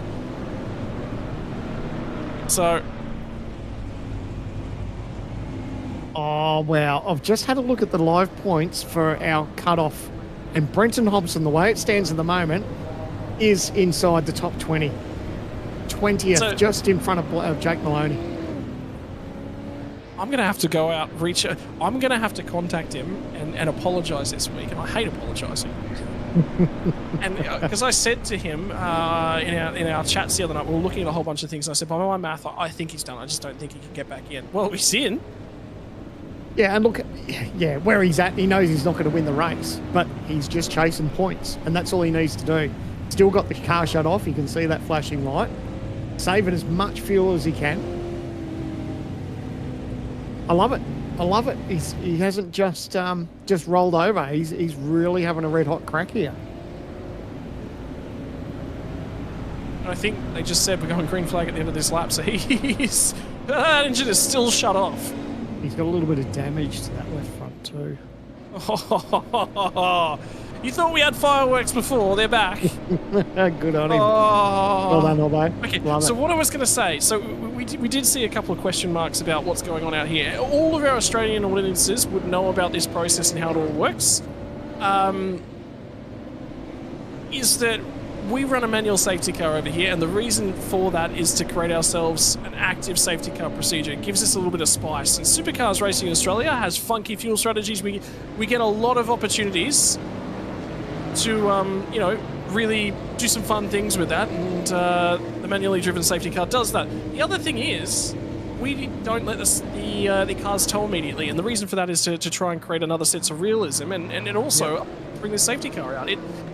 What it does do is it creates a little bit of procedural drama, but that matches with the real world. You've got to know what a safety car procedure looks like. You've got to follow an ops manual to run a racing event, so it adds a little bit to that as well. Look, a race car crashed us in a real life race and is stuck on the racing line. It can't just automatically disappear in the real world, can it? It needs to be towed away. So. No, it's so good. Watch the RPM, because Hobbo is saving as much fuel as he possibly can right here. He's been told by race control he must maintain around 80 kilometers an hour, which is safety car speed. So he's got a little bit of leeway on that, and he's tight on that leeway right there. But he's got to try and maintain speed. So at the moment, safety car has just returned the pit lane, which means that any time once he receives that call, all the way up to the start-finish line he can go. Cannot overlap on the car ahead until after the apex of the final corner, and you're going to see some games here because Jared Filsell would like to get clear and like to disappear down the road. He has the, air quote, shall we say, not effective race lead, but he should get the race win from here. And Hobo waited till the last possible moment, saved every little bit of fuel that he possibly could, and now he's going to launch them off. Race laps led for Brenton Hobson in the Logitech Pro Invitational, just ticked up by about 4. Got himself a good start. He knows that Jared Filsell's probably going to pick him off fairly shortly. It'd be really interesting to know just how much fuel, how close he is on that number. Rolling the dice, and that's what I love to see. That's what he's doing with 27 laps to go here at Belle. But do you start to fuel save early here, or do you leave it until later and just sort of get through this phase of the race? Oh, there's more drama, and that's Scott Gamble. It's in the fence right down the back end. That was, I think, Myers cutting through the shot, because those two were quite close together out on track, and now there's a little bit of overlap. Hobson's going to move it to the driver's right. He is going to try and hang on to this spot. Some side draft kicked in. They're still side by side as they run down to the tail end of the back straight. Filsell's gone around the outside. Change for the race lead. Brenton Hobson will not lead another lap under green flag conditions, but he still sits in second on the road, and now he says to everyone in the rearview mirror, all right, boys, here's the challenge. I'm sitting here. Come and get me. Yeah, and the way this has played out and the pace that Jared's had for tonight and, well, pretty much all year, I don't see anyone trying to stop Jared now. He's got that little bit of clear air. He knows he's got Brenton behind him. You can check out the OG Gear replay. Here. Anderson has just tried to make the corner. Oh, and there's that contact. Oh. Another car off in grass sideways up further underneath the bridge too. So there was a couple of other cars that were involved in that as well. And the streets of Pro Belle Isle are far more invigorating, far more alive with the sounds of V8 supercars engines on the run down to turn number 3. Who's going to have a crack? They line them up. Gilliam is getting racy with teammates here, and James Scott wants a way on by. He feels like he can see his race win disappearing as Filsell tries to skip clear down the road, but he cannot wrap out a tune on the rear end of the 088. The 88. It's 88 plays 088. Yeah, Brenton's doing everything right. Looks like he's a bit of a sitting duck here, though. Yeah. So looks like Scott's got the job done. We're hearing there was a drive-through for Richard Hampstead. Contact on the safety car was the term I heard that was associated with that one. So we'll wait for clarification a little bit more on this one. This is Madison Down. Remember, had damage, went to the tail end of the field. And there's going to be more going on. Oh, this is... Oh, he's made contact with... Oh, he was the one that went into the fence. Oh, I said there was a car that was sideways on the grass, and that was down. So, oh, his night's just gone from bad to worse. And he may get a penalty as well. Has lost another spot, so moves back to third spot. There was an overtake done down at the tail end of the back straight away. James Scott got to his inside. But now Andrew Gilliam's going to line him up. He is the next driver to be in contention to try and have a crack. Move his way back onto the podium. They're all scrambling everywhere, and here comes Ethan Greek. Gold will fancy his opportunity to try and squeak on the podium. He's had one this season. He made contact. They run pedals. Greek Gold's in deep. And Gilliam's going to try and come back around on the outside. This is tight. This is tricky stuff. And Gilliam put it on pole. He led the opening stint, and now he hasn't even got a toe on the podium. Oh, one of Lob's cars was fired hard off into the fence. Don't tell me. Please don't. Oh, I was about to say, my heart went in my mouth because I went, don't tell me that's Dylan Rudd, because that would change the championship scenario quite massively. It wasn't. Rosella goes tumbling through the order. He will want to screw up 2024 and throw it in the bin. All but the Enduro Series rounds. He loves those rounds. Can we decide the championship based on those? He hopes so. How good's that move from Ethan Greek Gold? Looking really pacey. He wants to get the job done on Brenton because he knows he can see James Scott and Jared Filsell just disappearing up in front of him. So looking very pacey. That was a really cool move. Oh, contact almost in the back of Hobson. Hobson is defending because Greek Gold's going to try and go around the outside down. He gets it done on the outside. Wow. No, you don't. No, you don't. That's That's absurd. That is utterly absurd. And Greg Galt moves his way into third spot. Didn't have a supreme amount of pace. Wasn't high up in terms of qualifying orders, but he has put the strategy together tonight. Yeah, that was that was a great move. We're going to go and check out an OG Gear replay. This is for Hampstead. So this is, oh, they checked up and he got into the back of his teammate in Anderson. No, that was Brady Myers, was it? No, it was Anderson. You're right. Yeah. So, yeah, he's got a penalty for that.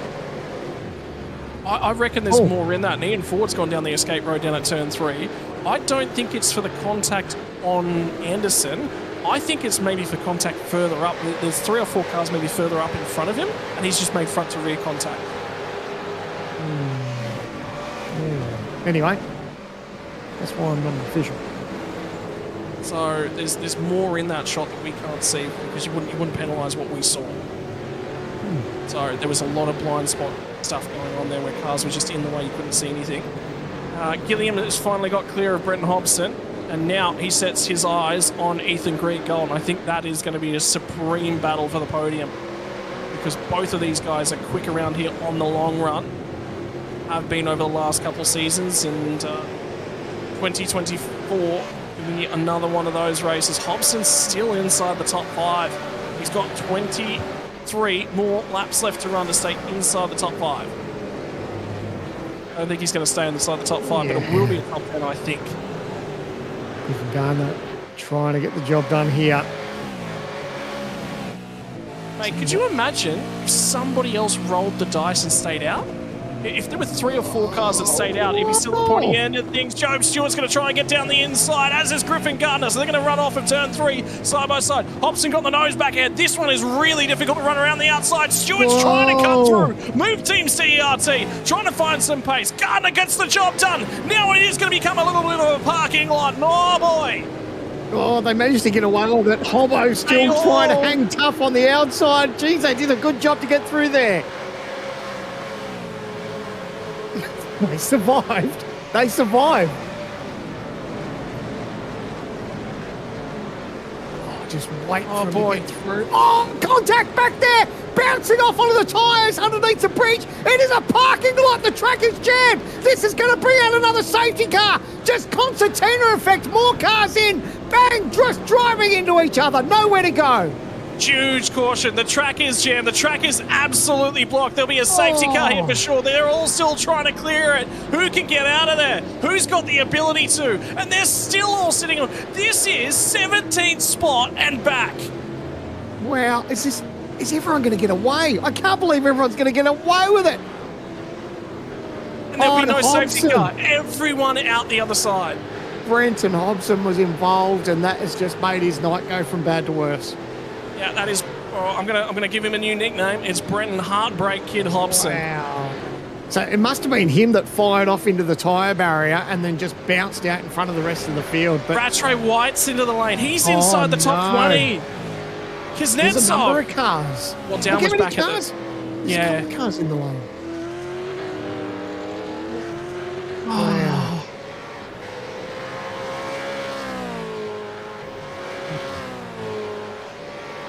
There's so much to unpack in this. So much to unpack in this. Phil Sells just sits out here and looks at his rearview mirror and just James Scott's 2 seconds back up there. He's got no idea what just happened. None of these. Wow. Oh, you're kidding, aren't you? You've got to be kidding. Mate, that carnage, and that was just a chain reaction, unfortunately. I think Hobbo just maybe bounced off those tyres, came into the front, or came back into the path of all those other cars. And that's heart and mouth stuff. And tell you what, Dylan Rudd would have been interesting to see it from his point of view, because no doubt that it would have been close for him. Here we go. So I'm sure this is where I saw Hobson. Oh, there's a dive back there. He runs in deep, bounces off onto the tyres, and here, look at that. Just a chain reaction. And the car's coming around the corner. They got nowhere to go. They're blindsided. It's just nose to tail, and the hits just keep on coming. So that's crazy. And we're so lucky that we didn't get a safety car in that as well. So thankfully, with 21 laps to go, it's still green, but plenty of action back there. A lot of cars had to head into the lane to get some repairs as we go on board with O'Shea. A dive up the inside here. And look at this, absolutely nowhere to go. He's got nowhere. He just has to stop. And then you can see, look at the cars just bouncing off each other. Everyone's just trying to pluck a gear, a car off into the grass. Everyone's just trying to find a gear and get going again. Unbelievable.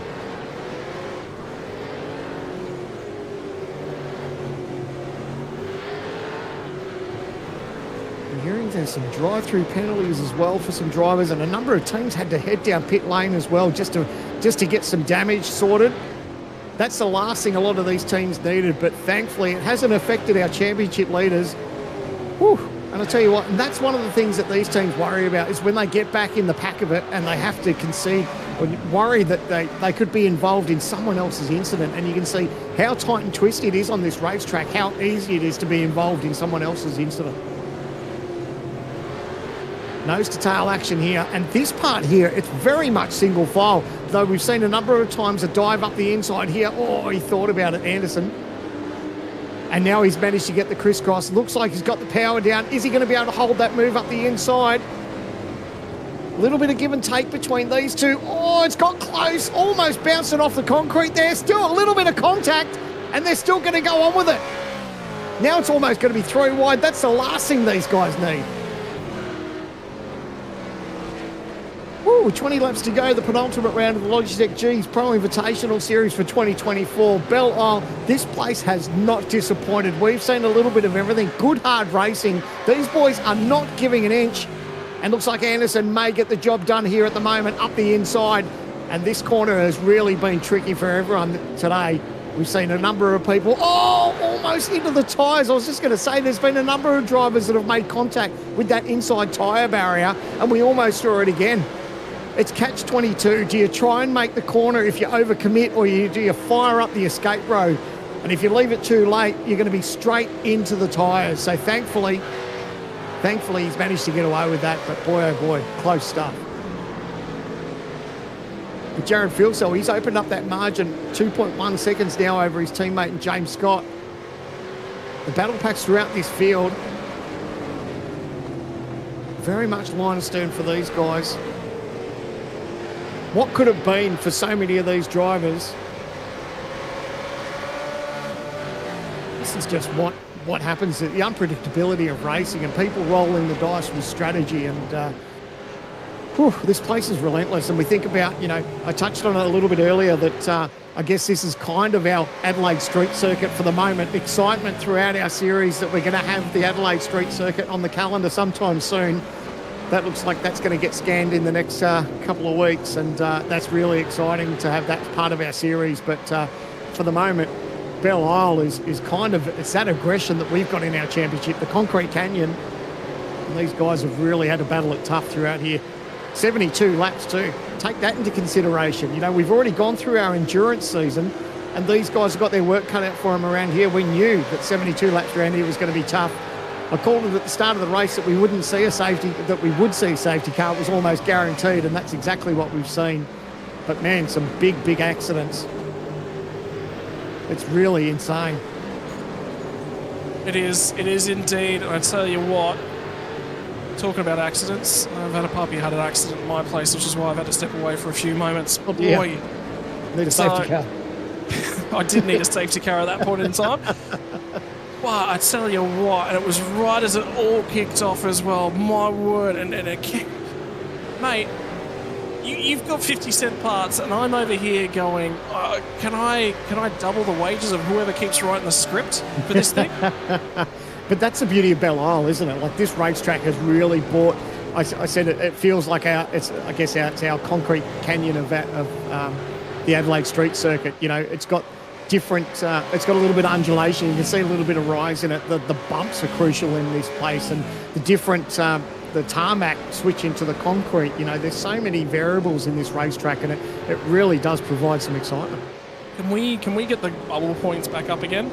At this point in time, well, we touched on that Hobson was in it.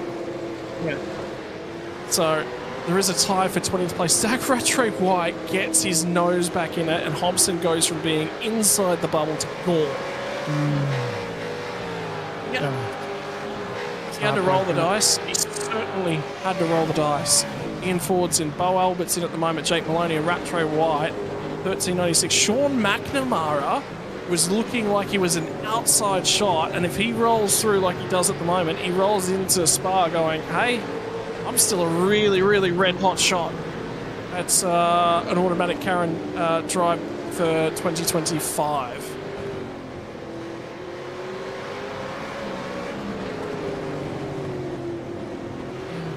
Brenton Hobson back to 24th at this point in time, and 108 points. Zach Rattray White. By the way, we just checked off a big, big important milestone. We are now past the 75% race distance, which means effectively it is a 2-horse race, and Gilliam, well, Rudd's well inside the 10, and he is 10-15 seconds inside the 10. Effectively, for Dylan Rudd to not win this championship now after tonight, he has got to put the car on the fence. And look, and you know, you think about how his season's been. You can't see it happening. We don't want to jinx on the 50-cent part for him dropping out, but he's had a great season, and for him to be in a position where he's at, and he knows there's now zero pressure on him from behind. He's got one car in front of him. Job Stewart! Oh, Job Stewart just put in the fence, right in front of him. I was saying his heart rate would have just gone through the roof then, just seeing that he could have been involved in an incident, saying that there was no pressure, but what he needs to do is just dodge incidents like that, and hopefully, in 17 laps' time, he could be crowned our 2024 champion. He's not done yet. Far out. It just continues to just get weirder and weirder and weirder. Josh Anderson, Kurt Stenberg, teammates at TCR. Fight each other into the fence! Oh, and he's giving him a clip as well! Oh, that won't go down too well in the TTR debrief, I tell you. Teammates. Not ideal at all. Oh, they have had a season to forget at TCR. Oh, my. Just... What's going on? What is this field? Well, they broke the golden rule. Can we get in touch with catering? Somebody just fed these guys red cordial, I swear. Yeah, we haven't been short on action throughout the whole year, especially today as we check out an OG Gear replay. Let's see what's happening here. A dive up the move, up the inside here. Oh, contact! Oh, bang! That's where he's only getting tagged and nosed into the wall. That's a bit of a concertina effect there, but man, that was heart and mouth turf, because you freaked out a little bit, didn't you? You thought it might have been Dylan Rudd that got turned around, and can you imagine if that had been the case? Oh, yeah. Yeah, you were. Oh. It's just been the case that I think we said it at one point last year that you don't want to lead the championship because all of a sudden drama just happens to you. Yeah. But it's been about the same. You just look up and down the field and you go, how? How is some of the weird stuff continue to happen? And I love that it's gone down to the penultimate round too. Obviously, you know, it would have been great to see it go right down to the last race, but you know, it wasn't sewn up after Bathurst. There were so many things that played out. You know, we touched on the bad luck that Jared Fieldcell had, you know, going into Bathurst, or leaving Bathurst, I should say, having that motor issue, and that took him right out of contention. But so many stories of woulda, coulda, shoulda throughout 2024 for so many drivers. But at the moment, Dylan Rudd's like, can we just get 15 more laps under our belt and just put this behind us? So I'm just going to walk you through the list of retirements from tonight's race. Remember back at the start, we had 35 drivers, right? We had 35 cars take to the grid for this one. Andre Youssef, we saw the pedals just self-combust for him. Matthew Bowler's had issues. His race is now done. Scott Gamble is done.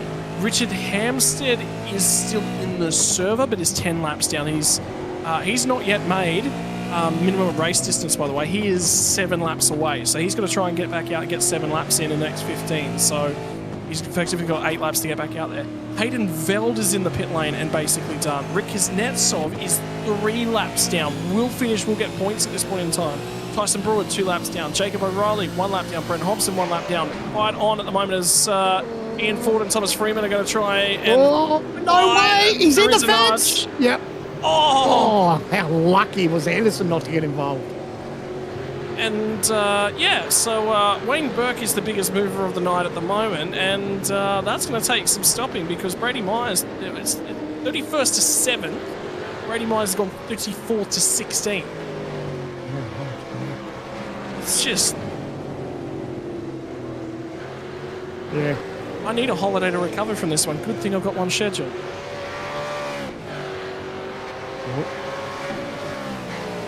Just issues there with Anderson.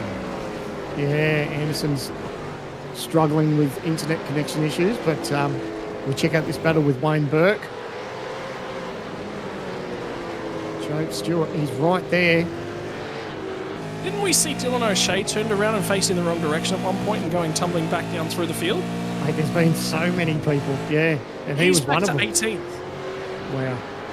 So he's doing a really, really good. Jake, he's had a drive-through and he sits 18. Tell you, if you're going to have a shocker, it's not a bad result, is it, when you consider everything that he's gone through to still be in P18. And the race isn't over yet. There could still be more drama unfold and he could poach another couple of more spots. What is 2024? I mean, we had it. Are we getting the second coming of COVID? Because it's just been wild. There is COVID in my household at the moment, so yeah, that's going around. Well, in the meantime, Stewart continues to close in on Wayne Burke. And I think Dylan Rudd's enjoying the fact that this is 6 seconds in the rear view mirror. He's 5 seconds up the road to teammate Griffin Gardner. So he's going to get very, very early warning before anything necessarily happens. So this great onboard camera here of Job Stewart. You can just see how he's hustling the car and what he has to deal with, where he needs to pick his line. Very much single file here for the moment. Oh, look at him.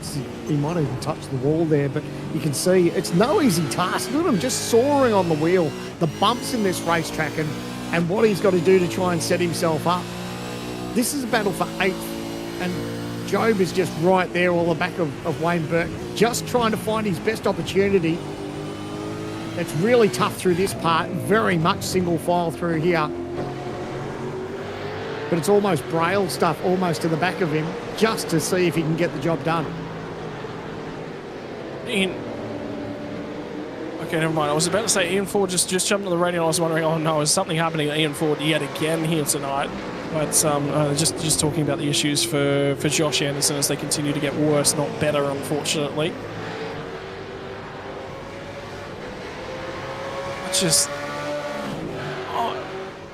Sandman, you've worked with me long enough to know now there is very, very few occasions that I'm out of words, and my parents will tell you that, and they've been that way since I was about 5 or 6. I'm out of words. I am well and truly. I'm done. This you cannot see. We've said everything, but Joe has got one more stamp to put on 2024 before it's done. Reminder: there is still one more round to come after Detroit Belle Isle. We are headed to Spa-Francorchamps to celebrate the end of the season and bring ourselves to a conclusion. And Job Stewart's feeling a lot better after that one. And that, for those of you watching along on home, date-wise, will be coming on November the 13th. So you only have 3 more weeks to wait to conclude our 2025 season. We crowned a new series champion as well. So it'll be a first-time championship for Dylan Rudd in the Logitech G Pro Invitational Series. So we go to an OG Gear replay. Anderson, fired into the fence. That was hard contact. And we're hearing he might have got a meatball flag for that possibly. So, man, that was heavy contact. Locked a brake and made hard contact into the wall. Whatever happened to Kurt Stenberg, he's actually been disqualified from the set. I wonder whether or not he went backwards. And Richard Hampstead has still got a penalty. Okay, so yeah, meatball flag effectively, is what we're hearing from Stenberg. So meatball meaning you have a damaged car to the point whereby they say it's unsafe for driving any further. You've got 3 laps to come into the pit lane and get it repaired, and Stenberg went beyond that marker. Well, I don't think too much is going to change up front. Jared Filsell, that little bit of clear air that he's now got that margin over the teammate James Scott out to 3 seconds. So Andrew Gilliam in third, but these guys aren't messing about too. This is a good little battle here. Job Stewart got the job done on Wayne Burke, but Wayne's saying, you know what, I'm not going to just roll over that easy. I might think about having a crack back up the inside, possibly. Is not taking this one lying down by any stretch of the imagination. Here he comes. He is going to try and go the long way around as he get to the tail end of the back straight. And don't forget, Wayne Burke was one of those drivers that went off sequence on the strategy a little bit earlier on, so played its way out for the Synergy Sim Racing driver quite well, all things considered. Just Job just getting on the power, just getting a little bit sideways on exit. Because although he got the job done, he's not able to pull away from Wayne. So I love it. I love the battle. Look at him. He's still hanging right in there. He's just trying to set him up. He wants to get close enough where he can probably get a dive up the inside. So he's just there putting enough pressure there on Job Stewart. And if he makes just that little bit of a mistake or has a little wiggle, Wayne will have that opportunity to possibly get the move back on him. And both of these guys too, Job Stewart being a race car driver as his occupation, and Wayne Burke as a race car engineer. And what is the reason that he likes to go racing? Well, he's a big racing fan, and for Wayne Burke has actually won the Bathurst 12-hour as a mechanic on one of the pit stop crews. I'll tell you what year. That's as far back as my information sort of extends. But yeah, that's cool. It's really cool to think about. How much racing, like real world racing pedigree we've got in our series, whether it be drivers in the main game or we've got engineers in the main game, and so many people with different racing backgrounds. It's really cool, and something we might touch on possibly in the next episode. But yeah, I think we're spoiled and surprised at the amount of talent that we've got throughout our Logitech G Pro Invitational Series. it's just the number of skills over the number of years, and it's the big thing, isn't it? It's just we are blessed to do what we do because, you know, not you and I, obviously. Are we blessed? I don't know. I'm going to sit down with the other one. It's all about blessed. Yeah. No talent coming from here, I tell you. But in the meantime, for what's been a year of highs and a year of lows for Jared Filsell, DNFs are the biggest thing that has obstructed his season. He leads us towards the back end of the race. The horticulturist from Adelaide is inside the final 10 laps and puts yet another stamp of authority on their series. And I tell you what, it's the DNFs. They are the big difference, aren't they? Well, Bathurst, just at the last round. Think about that. There we go, OGG replay. Oh, not much room for these guys. Oh, nothing at all. Are you kidding me? They got away with it.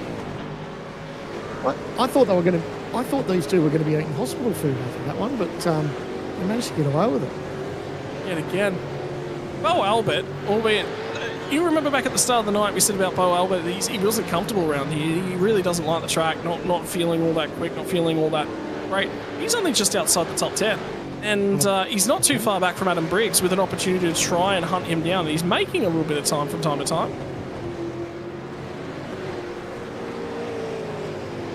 If you're having a bad night and you're just outside the top 10, that's not too bad, is it?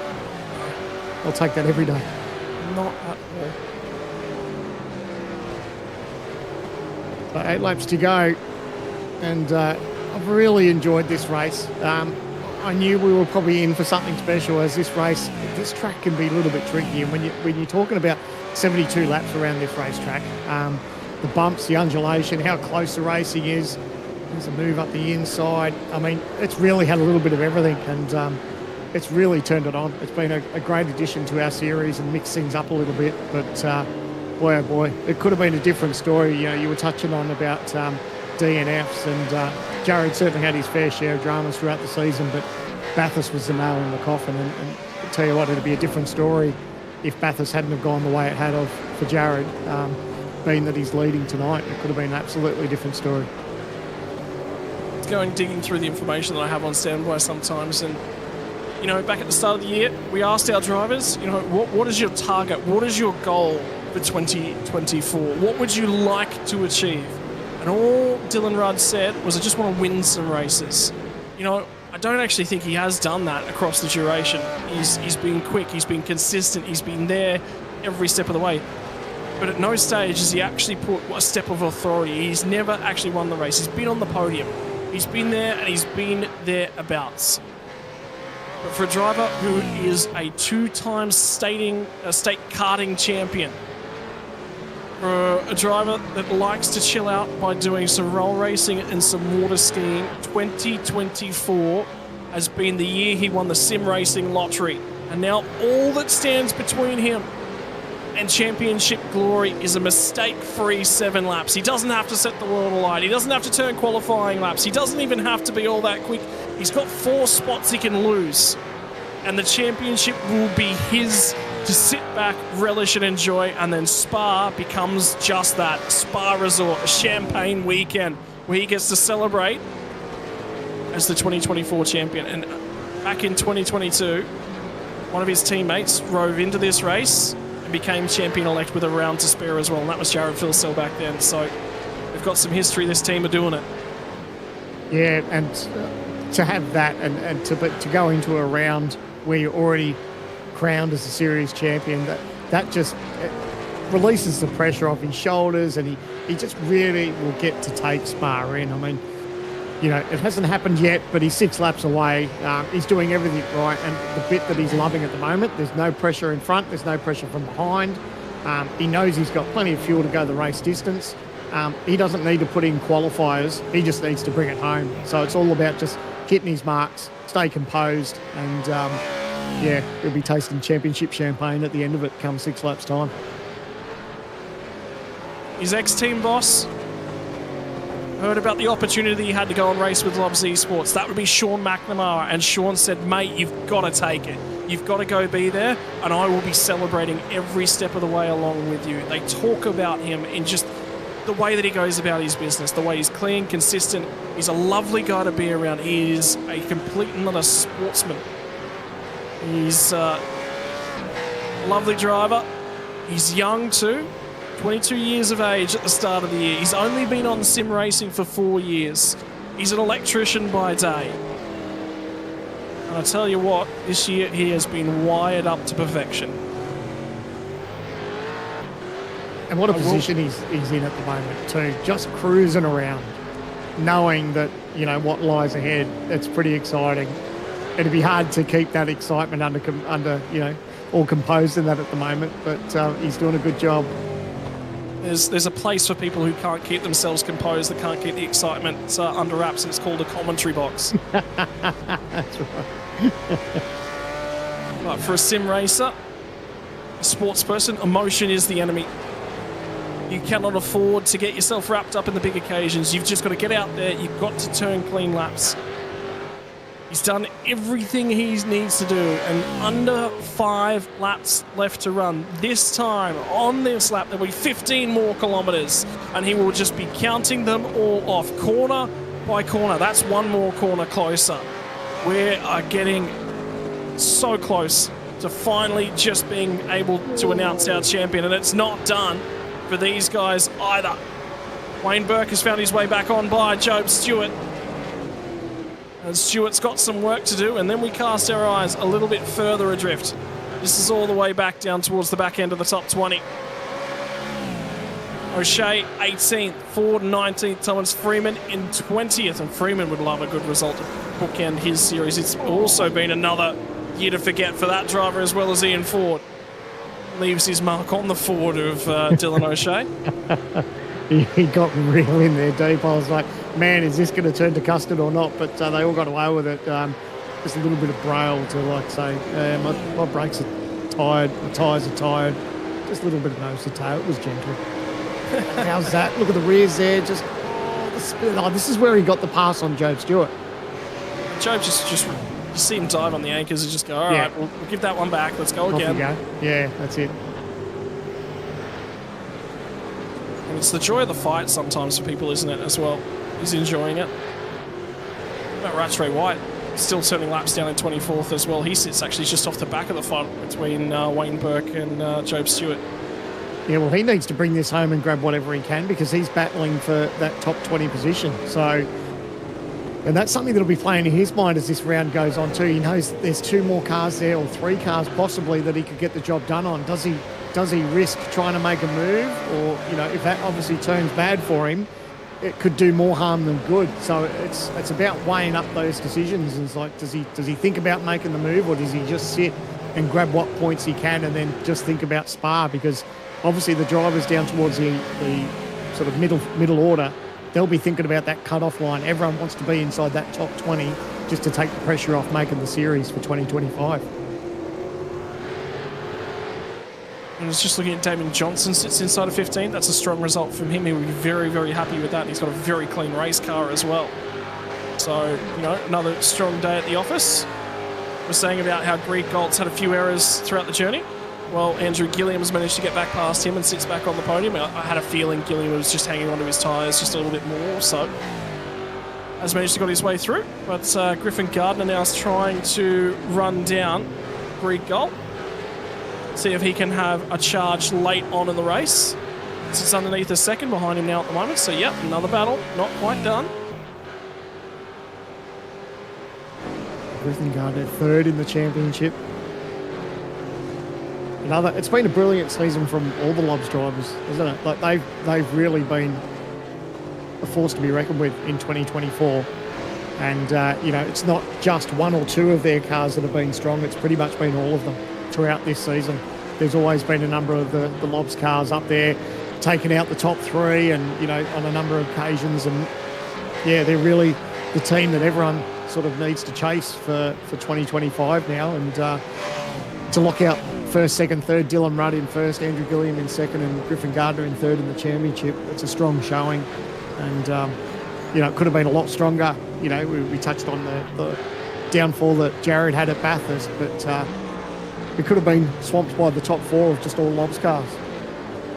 And when Griffin Gardner started the championship, he only wanted to finish in the top 8. That was literally his only marker. Yeah.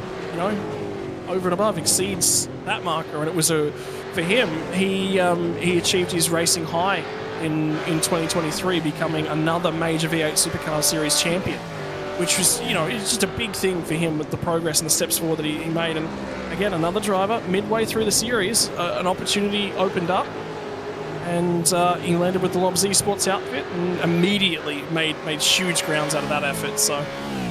Griff is very, very happy with the way that his 2024 has gone.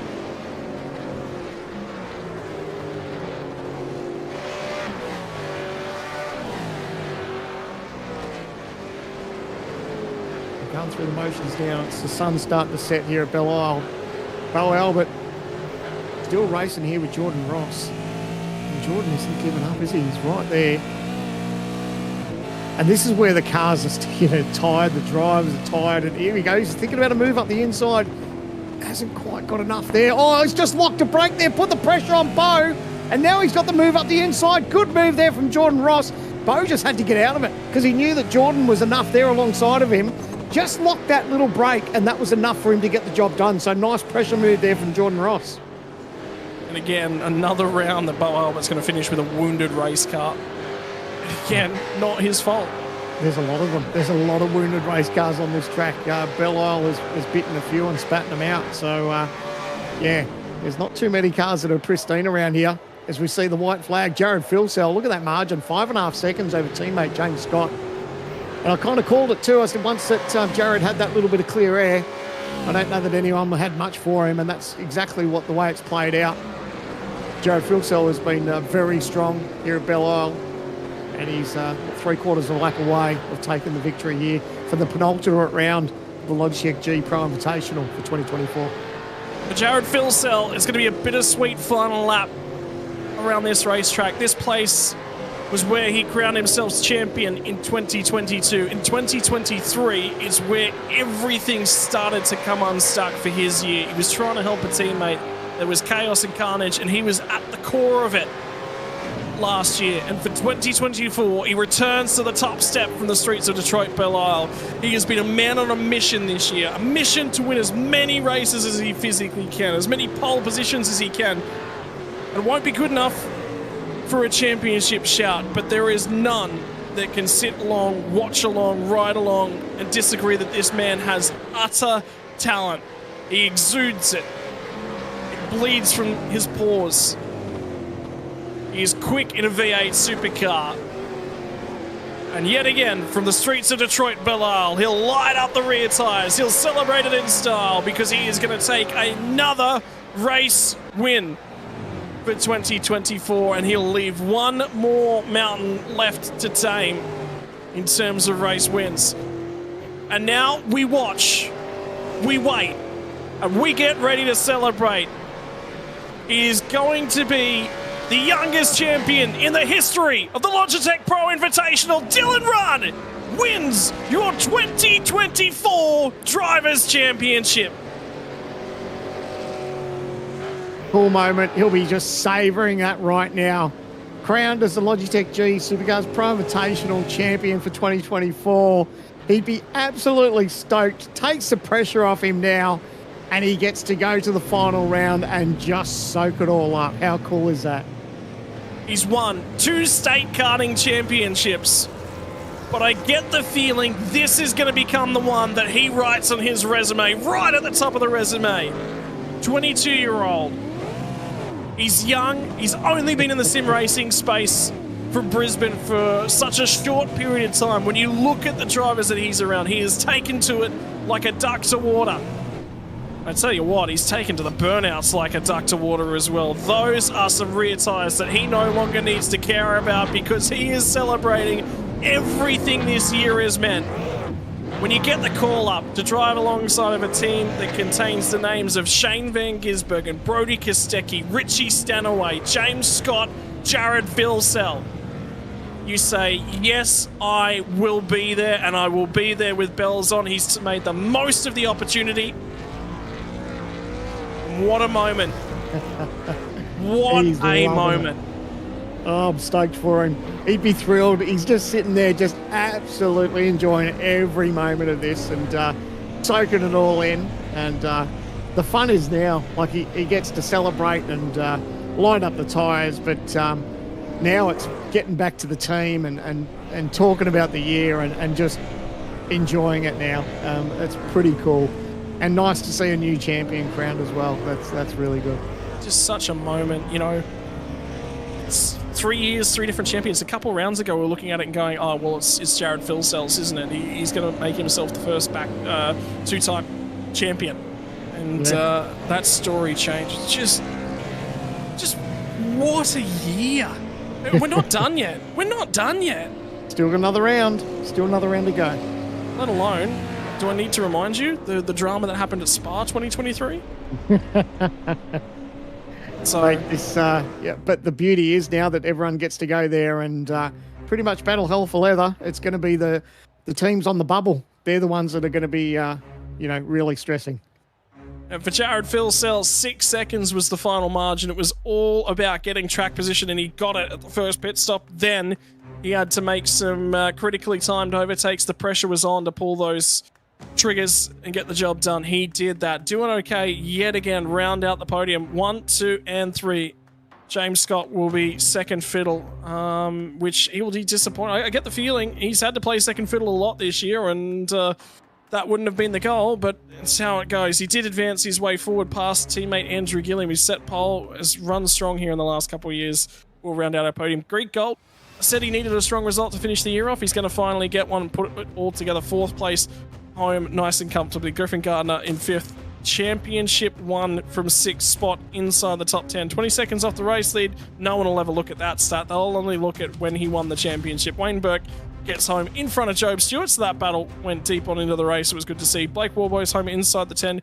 Could have gone anywhere for Blake Warboys, but again, he manages to pull out a solid finish. And Adam Briggs cracks himself a nice top 10 to head home late in the season.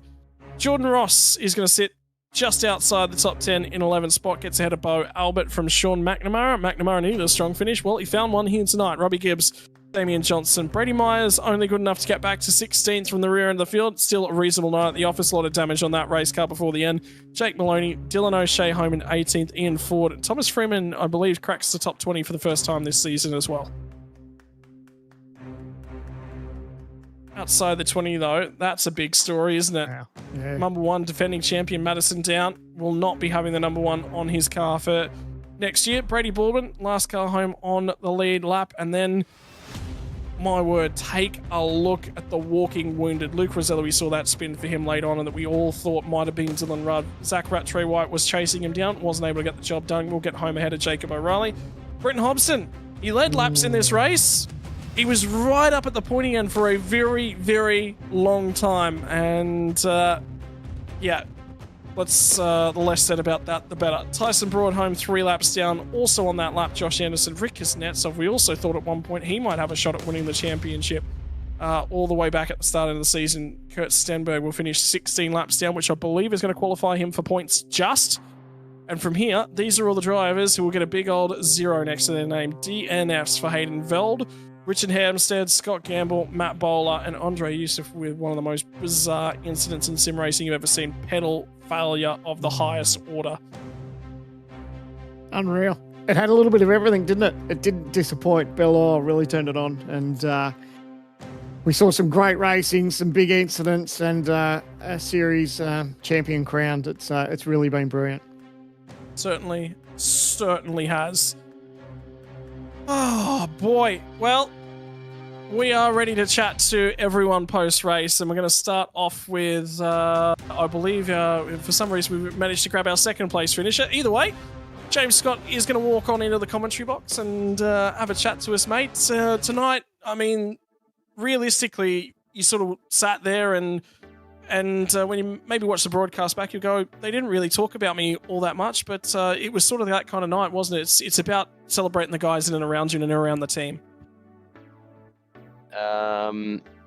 Yeah, I had limited practice going into tonight, so yeah, didn't really have the speed.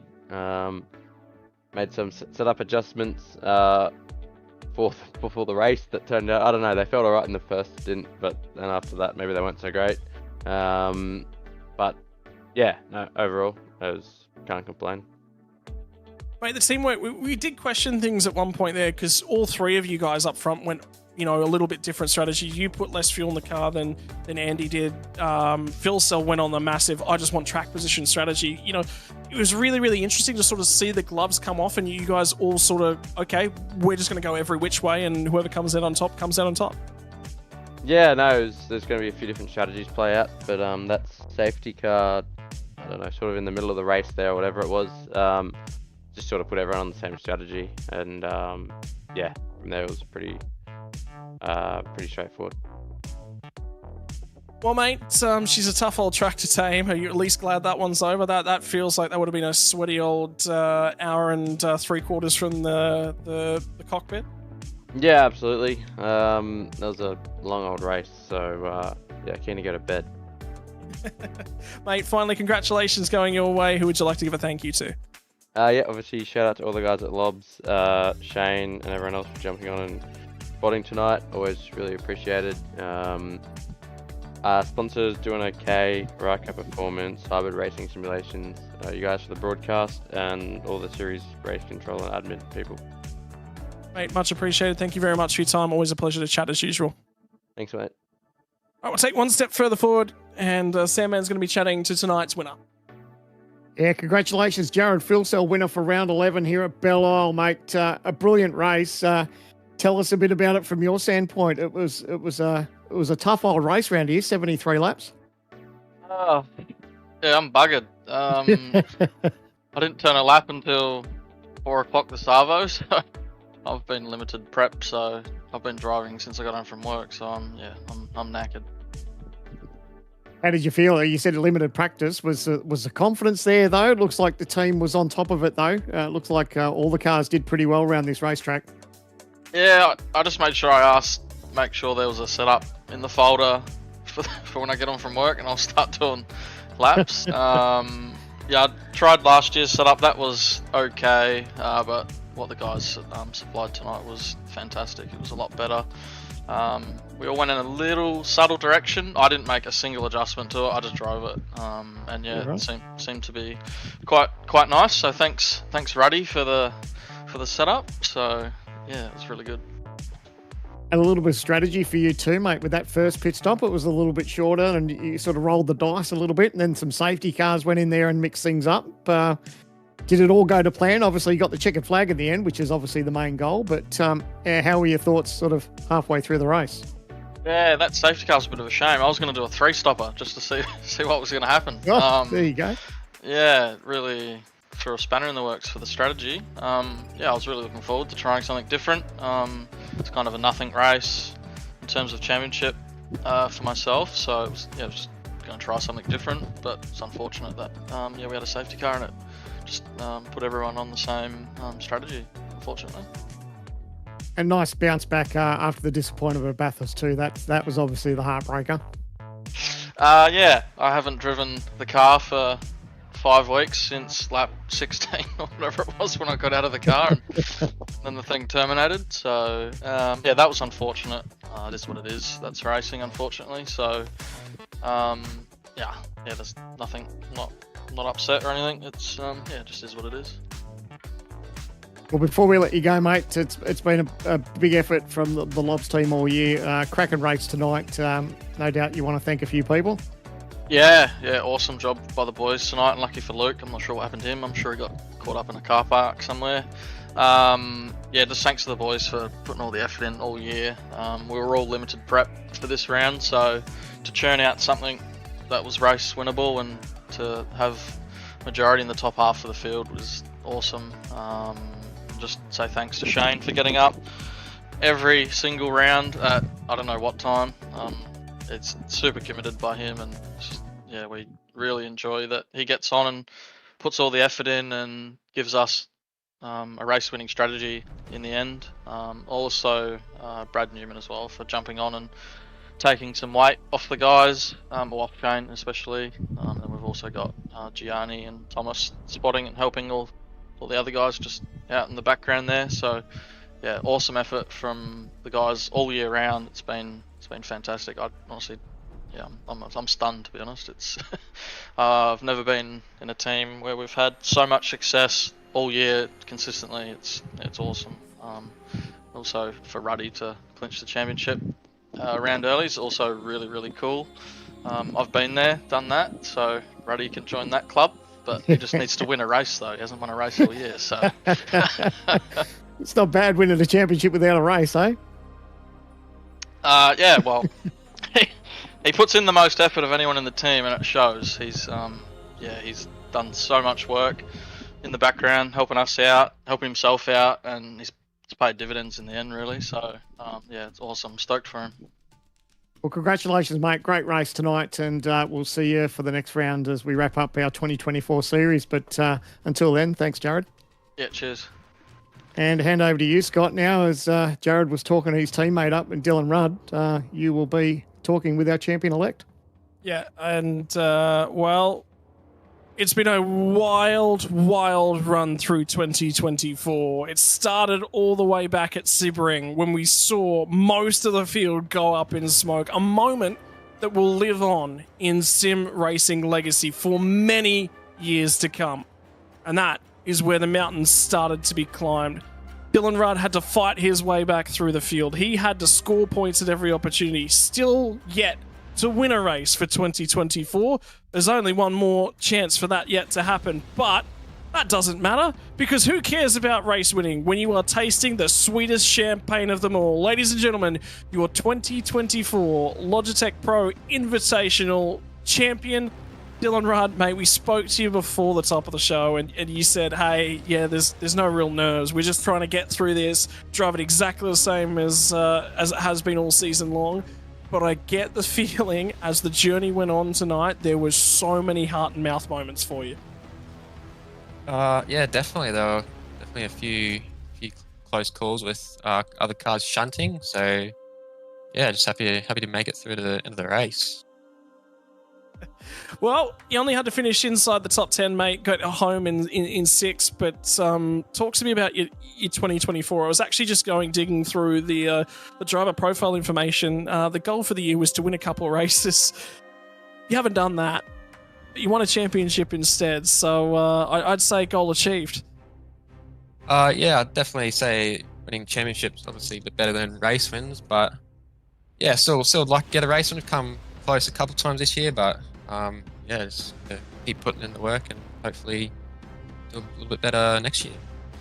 Mate, you've had the opportunity to work alongside so many talented individuals in the sport, and I was talking to Sean at different points, you know, your old team boss, and he said, man, I'm just so keen to watch this kid go and watch him do what he's capable of doing. There's so many personalities that come on board, and there is not a person that I interact with and I ask, okay, Dylan Rudd, what do you think of him? No one has a bad word to say about you. You just go about your business quietly, be quick. And that's just Dylan Rudd in a nutshell? Yeah, I don't generally talk to too many people, so yeah, just keep to myself, do my own thing. Yeah, try not to really get in anyone else's business, just keep to myself. Well, finally, I mean, you've won that championship now, 2025. What does it look like for you? Are you defending this? I think probably even the bigger question is, well, when you roll out next year, do you have a number one on your car? Definitely. I think you got to. And for 2025, do you think that you can defend that title? It's going to be a big old change if everything that we think might happen does happen, but it's going to be a new machinery. Everyone's going to be starting from square one yet again. Yeah, it's going to be different. If we have the new car, but I think you're still going to see the same usual suspects at the top of the field winning races. So yeah, I think luckily to have the best drivers in the Lobs team. So just continue to learn off them, and their experience has been really good this year. So keep doing that into the next year. Mate, congratulations. I'll leave the floor all to you because I get the feeling there's quite a lot of thank yous that are going to come out, and yeah, mate, just revel in the emotions. You know, walk us through it, and yeah, let us know who you'd like to thank. Obviously the Lobs esports team for bringing me on this year. It's been a super cool opportunity to have. Obviously everyone in the team been great to work with. Shane, Brad, Thomas and Gianni for spotting tonight. It's been great, and yeah, for everyone that's Shane, Brad spotted for most of the year, it's been really good. And yeah, our sponsors doing okay. Ryko, HRS. And finally, mate, yeah, you know, mum, dad, is there anyone out of your personal life that you just sit there and you go, you know, thanks for the opportunity, thanks for getting me into racing. I never knew it'd go this far, and look at what we've done. No, not really. Mate, congratulations. Ladies and gentlemen, your 2024 Logitech Pro Invitational Championship, Ruddy. Congratulations, dude. Yeah, everyone, like I said, everyone says just great things about you, man. I've had an opportunity to talk to you on a couple of occasions this year. Mate, big props. Congratulations. I can't think of anyone nicer it can go to. Thanks, Scotty. Appreciate it. Well, that is going to wrap things up here from the streets of Detroit, Belle. It's named Motor City. It's named Motor City for a reason, because we just decided our 2024 championship. That means that the gloves are off. There is, for a number of drivers up and down the field, yeah, they're locked in for 2024, but there are a number of drivers who have still got big old question marks and questions that have got to be answered. Wednesday, the 13th of November, 7:45 p.m. Australian Eastern Daylight Savings Time, 6:45 p.m. if you live in Queensland, like Sandman does. Mate, it's not done. There is, I think, the battle for the bubble and who's in for 20 just got more complicated, not less. Absolutely. You can see it on screen too in the top right-hand corner. Ian Ford in 17th, Bo Albert 18th, Jake Maloney 19th, Zach Rattray-White in 20th, Sean McNamara in 21st, and that's what they're all racing for at Spa. So Yes, we may have decided our championship winner, but at the end of the day, it's a battle for the bubble, and really looking forward to seeing how this plays out. Yeah, it got closer. It got a lot closer, and there'll be more drivers off that list that we just don't have the data for at the moment. There's going to be some digging, there's going to be some scratching of hands, and who can come out on top? Will it be the final time we race the Gen 2 chassis? Will it be adieu that we bid to the Holden Commodore? Will it be adieu that we bid to the older generation of the Ford Mustang? And will it be hello and welcome to the new generations of V8 supercars chassis?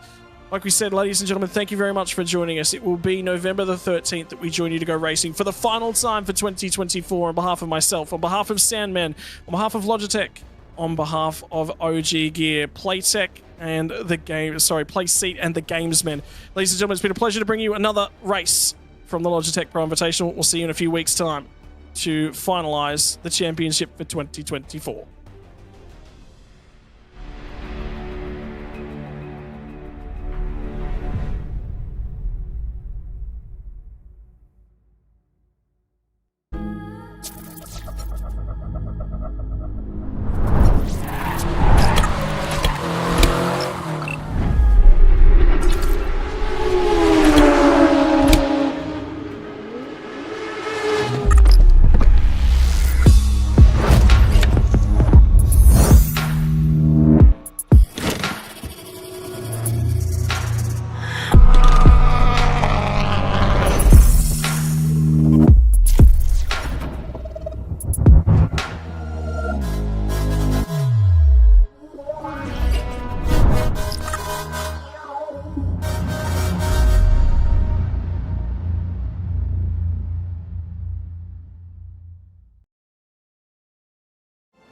Weekend in, weekend out, Motorsport Australia officials are making waves. From waving flags, waving cars through pit lane, or responding to a wave for help. Wave hello to new lifelong friends. Who knows, you might just make waves around the world. Ride the first wave. Search Motorsport Australia officials today. Hi, I'm Brendan Leach, driver of the number 7 Audi R8 or MPC Audi Custom Racing. First impressions of OG Gear on the sim, fantastic. It feels really nice in your hands and doesn't gather up under your fingers. The sock, very breathable for me. I get sweaty feet when I'm on simulator. I know that's not the nicest thing to say. It has just the right amount of grip because your feet do just naturally move around on the pedals a little bit, and I like the way that they give you that freedom but also give you that stability that you need. We are gaming fanatics. Our goal has never been to just play games. We think it's much better to feel like you're actually in the game. This feeling is what drives us as we create world-class gaming chairs. Our one aim, give you a brand new gaming experience. Help you move in perfect sync with everything on screen. Make sure you're having a ton of fun. It took us decades to achieve this, and we're still not satisfied. Every day, we wake up to get better. We'll never stop designing the very best to help you be your best. When it's all said and done, our job's only done if you're in full flow and focused on your victory.